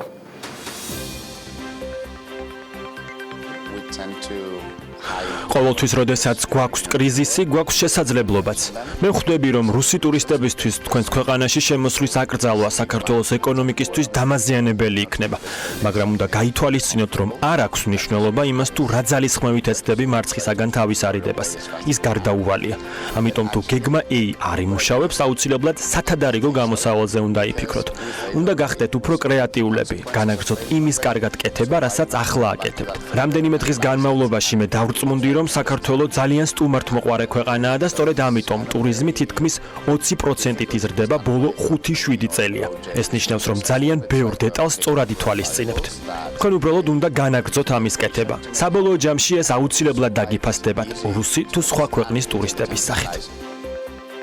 იანიკთან ვისაუბრეთ მარცხის მნიშვნელობაზე და მის როლზე კარიერაში. მან საკუთარი შეცდომების შესახებაც გაგვიზიარა გამოცდილება, როგორც Fuck Up Night-ის ერთ-ერთი დაფუძნებელი და აღმასრულებელი დირექტორი ამბობს, ნაკლებად უნდა ვიფიქროთ იმაზე, თუ რას ფიქრობენ სხვა ადამიანები ჩვენზე. უნდა გავთავისუფლდეთ სხვადასხვა სოციალური სტიგმისგან და საზოგადოებაში თამამად მოვყვეთ მარცხის შესახებ. როგორც წესი, ადამიანები მალავენ საკუთარ მარცხს. არ აქვს მნიშვნელობა თუ როგორ ეცდები მისგან თავის არიდებას, ის გარდაუვალია. სწორედ ამიტომ მნიშვნელოვანია არა ის თუ როგორ აირიდებ შეცდომას, არამედ როგორ გაუმკლავდები. რა იქნება შენი რეაქცია? მნიშვნელოვანია ვიცოდეთ ჩვენი მარცხის მიზეზი. უნდა შეგვეძლოს სიტუაციის გაანალიზება. თუ რაღაცის კეთება მართლა გსურთ, არ მიაქციოთ ყურადღება თუ 5-ჯერ ან 10-ჯერ დამარცხდებით. მნიშვნელოვანია იპოვოთ საკუთარი თავი. ხშირად ადამიანებს წარმატების შესახებ ძალიან განსხვავებული წარმოდგენები აქვთ. ბედნიერებას ისინი სხვაგან ეძებენ და სხვაგან პოულობენ. იმუშაოთ დღეში 19 საათის განმავლობაში იმაზე, რაც არ მოგწონს და არ გავსებს, არასწორია. უნდა მივყვეთ იმას, რაც უბრალოდ გაბედნიერებთ. საკმაოდ საინტერესო გზავნილი გადასცა მან ქართველ ახალგაზრდებს, რომლებიც ახლა იწყებენ კარიერას და ცდილობენ იპოვონ საკუთარი თავი. ის ასევე სტარტაპების თემასაც შეეხო და საკმაოდ საინტერესო რამ გითხრა, მისი თქმით, თანამედროვე სტარტაპების თითქმის 90% ერთ წელზე მეც ვერ ინარჩუნებს სიცოცხლეს. ის თუ რა არის ამის მთავარი მიზეზი, იანიკი თავად გვეტყვის. ნუ შეგეშინდებათ ექსპერიმენტებისა და მარცხის. სავარაუდოდ გექნებათ დიდი იმედგაცრუება სხვა ადამიანებისგან, საკუთარი თავისგანაც, მაგრამ არ მისცეთ ამ ყველაფერს დანებების საშუალება. Fuck-up Night-ის ღონისძიებაზე ჩვენ აუდიტორიას შესანიშნავ ისტორიებს ვუყვებით. იმ ადამიანების შესახებ, რომლებსაც უდიდესი მარცხი აქვთ განცდილი, მაგრამ მაინც ძლიერები არიან. ზოგიერთი გაკოტრდა, ზოგმა ვერ შეძლო ოჯახის შენარჩუნება. ასეთი შემთხვევები ხშირად ხდება სიწყებს ადამიანის ძალიან პოზიტიური და ახტაცებულია. სურს ყველაფერი საუკეთესო ჰქონდეს და არ უნდა ნულიდან დაწყება. ამიტომ ხშირია შემთხვევა, როდესაც ადამიანები უბრალოდ კოტრდებიან და მათი ბიზნეს საქმიანობაც იქვე მთავრდება. და ბოლოს ის მოგვიყვა საკუთარ შთაბეჭდილებებზე და იმ ღონისძიებებზე, რომელიც ბოლო პერიოდის განმავლობაში გაიმართა Fuck-up Night-ის ფარგლებში საქართველოში, კერძოდ თბილისში. ცხადია, მეც უამრავი მარცხი მაქვს განცდილი. მაგალითად, რამდენიმე წლის წინ ონლაინ ბუკინგის კომპანია დავაფუძნე ჩარტერული რეისებისთვის. თუმცა ამ პერიოდში ცხოვრებაში ძალიან რთული ეკონომიკური და პირადი პრობლემები მქონდა. ვეღარ ვახერხებდი მასში დროისა და რესურსების ინვესტირებას. კომპანია ახლაც არსებობს, რომელსაც ჩემი პარტნიორი მართავს, თუმცა ჩემს გარეშე. მსგავსი ისტორია ნებისმიერი ჩვენგანის ცხოვრებაში მომხდარა. ყველას საკუთარი ბიზნეს თუ პროფესიული მარცხი გვაქვს განცდილი. სწორედ ეს ამბები მოუყევით ადამიანებს თბილისში რამდენიმე თვის განმავლობაში. ეს ძალიან გულწრფელი და დასაფასებელი ნაბიჯია, როდესაც ადამიანი გიყვება საკუთარი მარცხის შესახებ.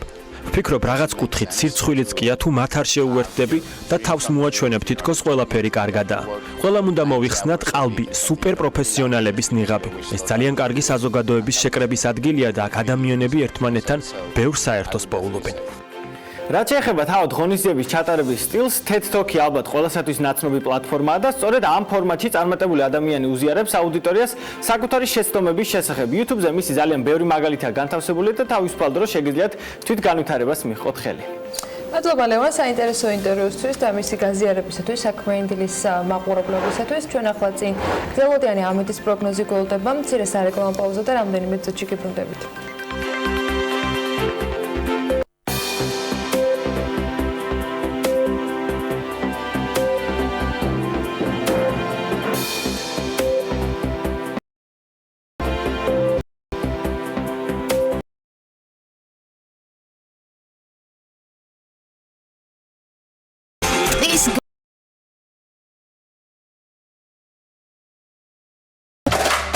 წლის Honda CR-V უკვე შეგიძლიათ შეიძინოთ.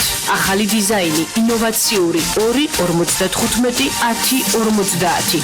Honda, the power of dreams.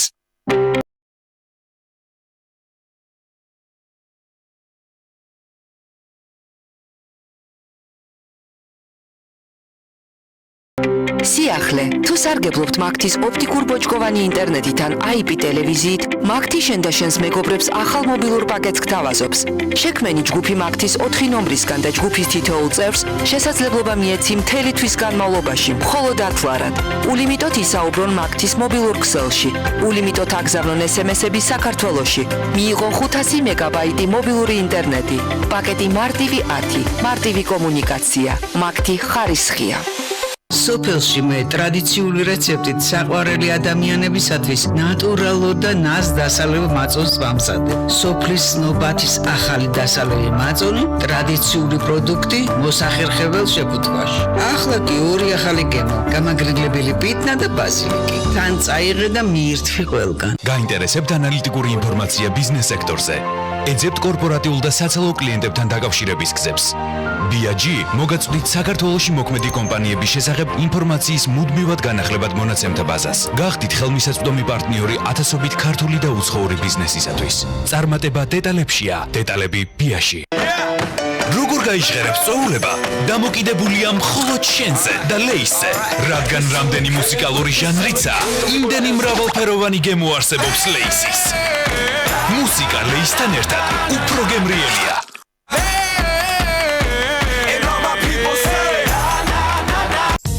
დეველოპერული კომპანია 7 წლიანი გამოცდილებით საქართველოს მასშტაბით გთავაზობთ. კერძო და კომერციული ფართების მშენებლობას უმაღლესი ხარისხით, უმოკლეს დროში. საიმედო სახლი მშვიდი ცხოვრებისთვის.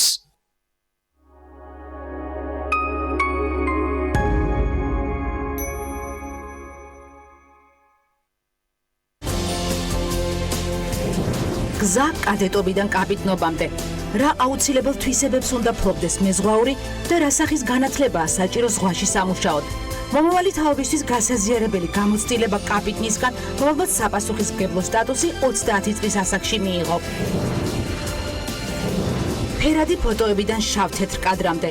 რას ნიშნავს 16 წლის ფოტოგრაფისტვის საპროტესტო აქციის დროს დაფიქსირებული ემოციები და რატომ გახდა მისთვის ყველაზე მნიშვნელოვანი ადგილი რუსთაველის პროსპექტი. ზვიად ციკოლია ქართული ხალი იდეები და ახალი გამოწვევები. ნახეთ გადაცემაში პირველამდე. მოვედი.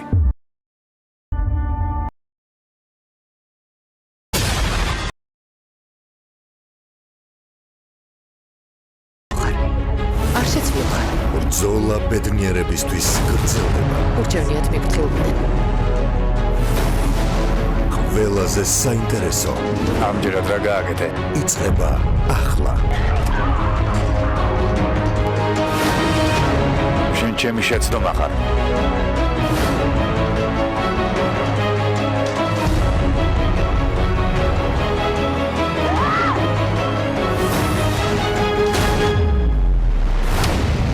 ნუ მიმატოვებ. ორშაბათიდან პარასკევის ჩათვლით. დღის 3 საათზე TV პირველის ეთერში.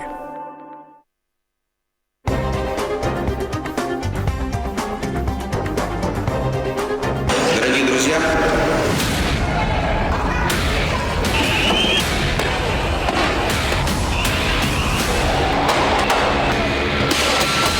ირაკლი კობახიძის მიერ მიღებული გადაწყვეტილება თანამდებობის დატოვების შესახებ.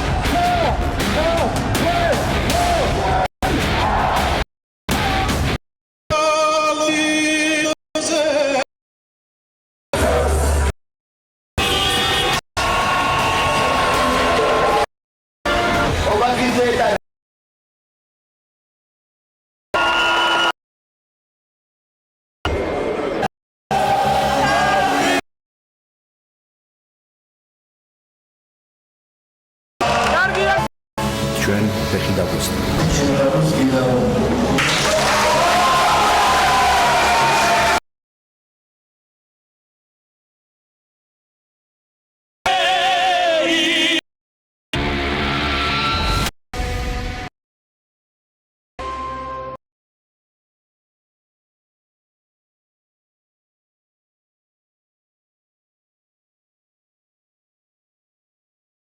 აურება.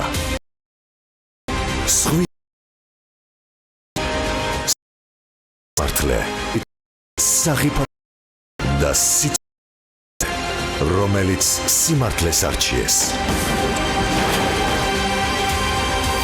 იმპას 2 სიცოცხლე აღმოსავლურ დრამაში. სხვა სახე.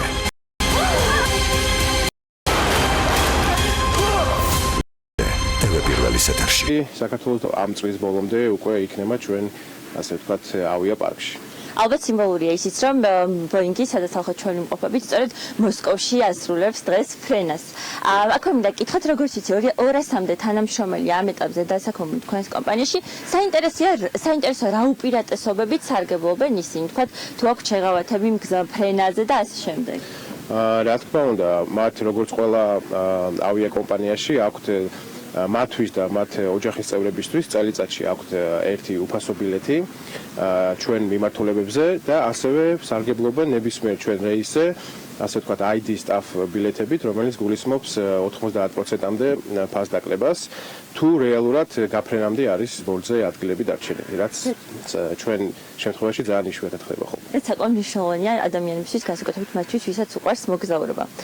დიდი მადლობა, ახლა მე მინდა გადავინაცვლო და გაგაცნოთ ბორტგამცირებელი. მოგეხსენებათ, საკმაოდ რთული პროფესია, შეიძლება იფიქრონ და ბევრი ადამიანისთვის ეს არის ძალიან მომხიბვლელი და შეიძლება ერთი შეხედვით მარტივით, თუმცა საკმაოდ დიდ სირთულეებთან არის დაკავშირებული. მინდა გაგაცნოთ MyWay Airlines-ის ბორტგამცირებელი მანჩო დილომშვიდობისა.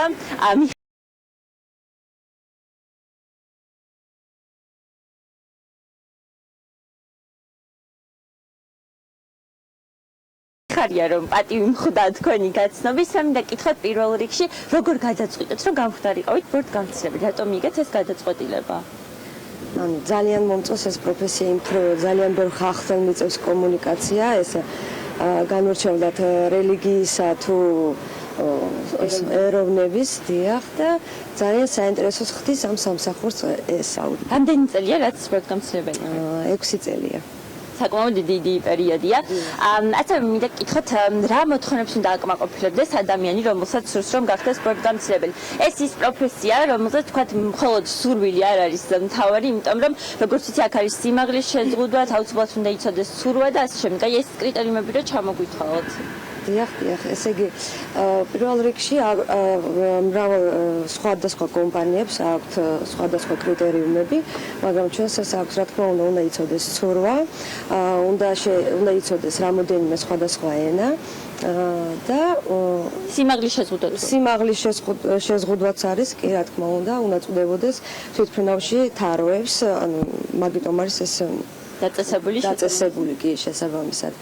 და სად შეიძლება დავეუფლოთ, მაგალითად, ვისაც ძალიან ბევრი ადამიანი გვიყურებს, ვისაც შეიძლება სურვილი ჰქონდეს, რომ გახდეს ბორტგამცირებელი, სად შეიძლება დავეუფლოთ ამ პროფესიას? საავიაციო უნივერსიტეტში შეგიძლიათ დაეუფლოთ ამ პროფესიას, ასევე თუ კომპანია აგიყვანთ, კომპანია გადაგასწავლით და შემდეგ აგიყვანთ. ძალიან კარგი. ახლა კი მინდა დიდი მადლობა მანჩო, ახლა კი მინდა გადავინაცვლო ფრინავის კაბინაში, სადაც შესვლის უფლება თითქმის საერთოდ არავის არ აქვს მგზავრებს. მინდა გაგაცნოთ ჩვენი პილოტი დავით დილომშვიდობისა. მოხარული ვარ რომ ვიმყოფები პირველი შემთხვევაა, სადაც სხვათა შორის რაც ვიმყოფები პილოტის კაბინაში. საკმაოდ ძალიან ბევრი ღილაკი ახლა ჩვენს გარშემო. პირველ რიგში მინდა აღნიშნო, რომ უკვე ვფიქრობ, რომ ძალიან რთული პროფესია, იმიტომ რომ საკმაოდ რთულია ამდენ ღილაკში თქვა დაიმახსოვრ, რომ რარისთვის არის განკუთვნილი. მე მინდა გკითხოთ, რატომ გადაწყვიტეთ, რომ გამხდარიყავით მფრინავი და დაუფლებოდით ამ პროფესიას? ბავშვობიდანვე ახლო შეხება მქონდა ავიაციასთან. ხდებოდი მფრინავი. რა არის საჭირო ამისთვის, გარდა იმისა, რომ თქვა ავიაცია გქონდეს ადამიანს რომ გახდეს მფრინავი? ნუ მარტო მონდომება არ არის საკმარისი, რა თქმა უნდა, სწავლა და ასევე ჯანმრთელობა უნდა უწყობდეს ხელს. თქვენი აზრით რა არის ყველაზე რთული მფრინავის პროფესიაში? ყველაზე რთული, ჩემთვის ალბათ ყველაზე რთული არის ლოდინი. ლოდინი. დიახ, ის ჩვენც ისევე არ გვიყვარს ლოდინი, როგორც მგზავრებს გაფრენის წინ. გასაგებია. აქვე მინდა ვისარგებლო შემთხვევით, ძალიან ბევრი ადამიანს ეშინია ტურბულენტური ზონის და მინდა გკითხოთ ტურბულენტობის შესახებ რომ გითხრათ რამდენიმე სიტყვით, ზოგადად რა უწყობს ხელს ტურბულენტობის წარმოქმნას და თუ იცით ხოლმე წინასწარ და თუ შეგიძლიათ თქვათ აირიდოთ თავიდან აღნიშნულ ზონაში ფრენი. კი, წინასწარ ძირითად შემთხვევაში ვიცით, როდის ველოდოთ ტურბულენტობას, ფრენის წინ ჩვენ ვეცნობთ ამინს მარშრუტზე. და ვცდილობ თავი ავარიდოთ მაგალითად აღრუბელში ფრენას, ასევე ვუსმენთ სხვა თვითმფრინავებს, გარკვეულ სიმაღლეებზე შეიძლება ვიღაცამ გადმოსცეს, რომ ტურბულენტური ზონაა და ავარიდებთ თავს ამ სიმაღლეზე ფრენას. ასევე მგზავრებს ვაფრთხილებთ, რომ ყოველთვის შეიკრან ღვედი ფრენის ნებისმიერ ეტაპზე, რათა თავიდან აიცილონ რაიმე არაკომფორტული ფრენა და თუ გქონიათ შემთხვევა, ჩაგეკითხებოდით რაღაც კრიტიკული საავარიონის ტიპი ფრენა? ასეთი კრიტიკული შემთხვევა არ ქონია. ძალიან მნიშვნელოვანია. საკმაოდ მნიშვნელოვანია. აქვე მინდა გკითხოთ, ყოველთვის მაინტერესებდა, თუ ესმით ფრინავებს აპლოდისმენტების ხმა, რომელსაც მგზავრები ტაშს უკრავენ, ასე რომ ვთქვათ, დაჯდომით თვითმფრინავის დაფრენის დროს. კი, რა თქმა უნდა. რამდენად მნიშვნელოვანია თქვენთვის პილოტისთვის, თქვათ, ამ ხრივ მადლიერების გამოხატვა? კი, გვესმის, რა თქმა უნდა, აპლოდისმენტების ხმა და ძალიან მოხარულები ვართ, რომ ჩვენი სამსახურით მგზავრები კარგად გრძნობენ თავს. ძალიან დიდი მადლობა.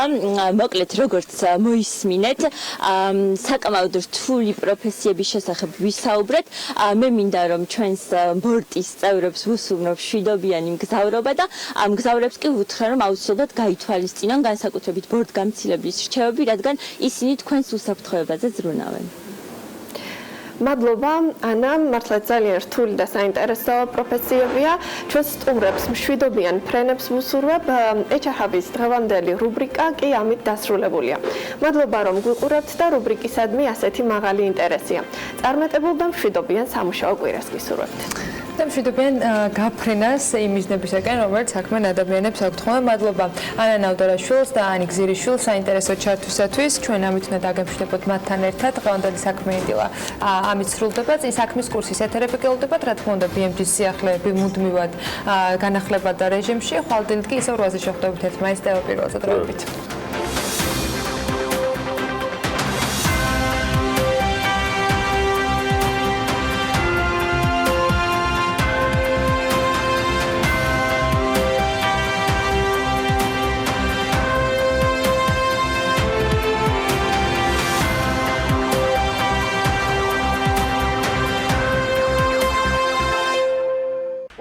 გადაცემის სპონსორია Nova.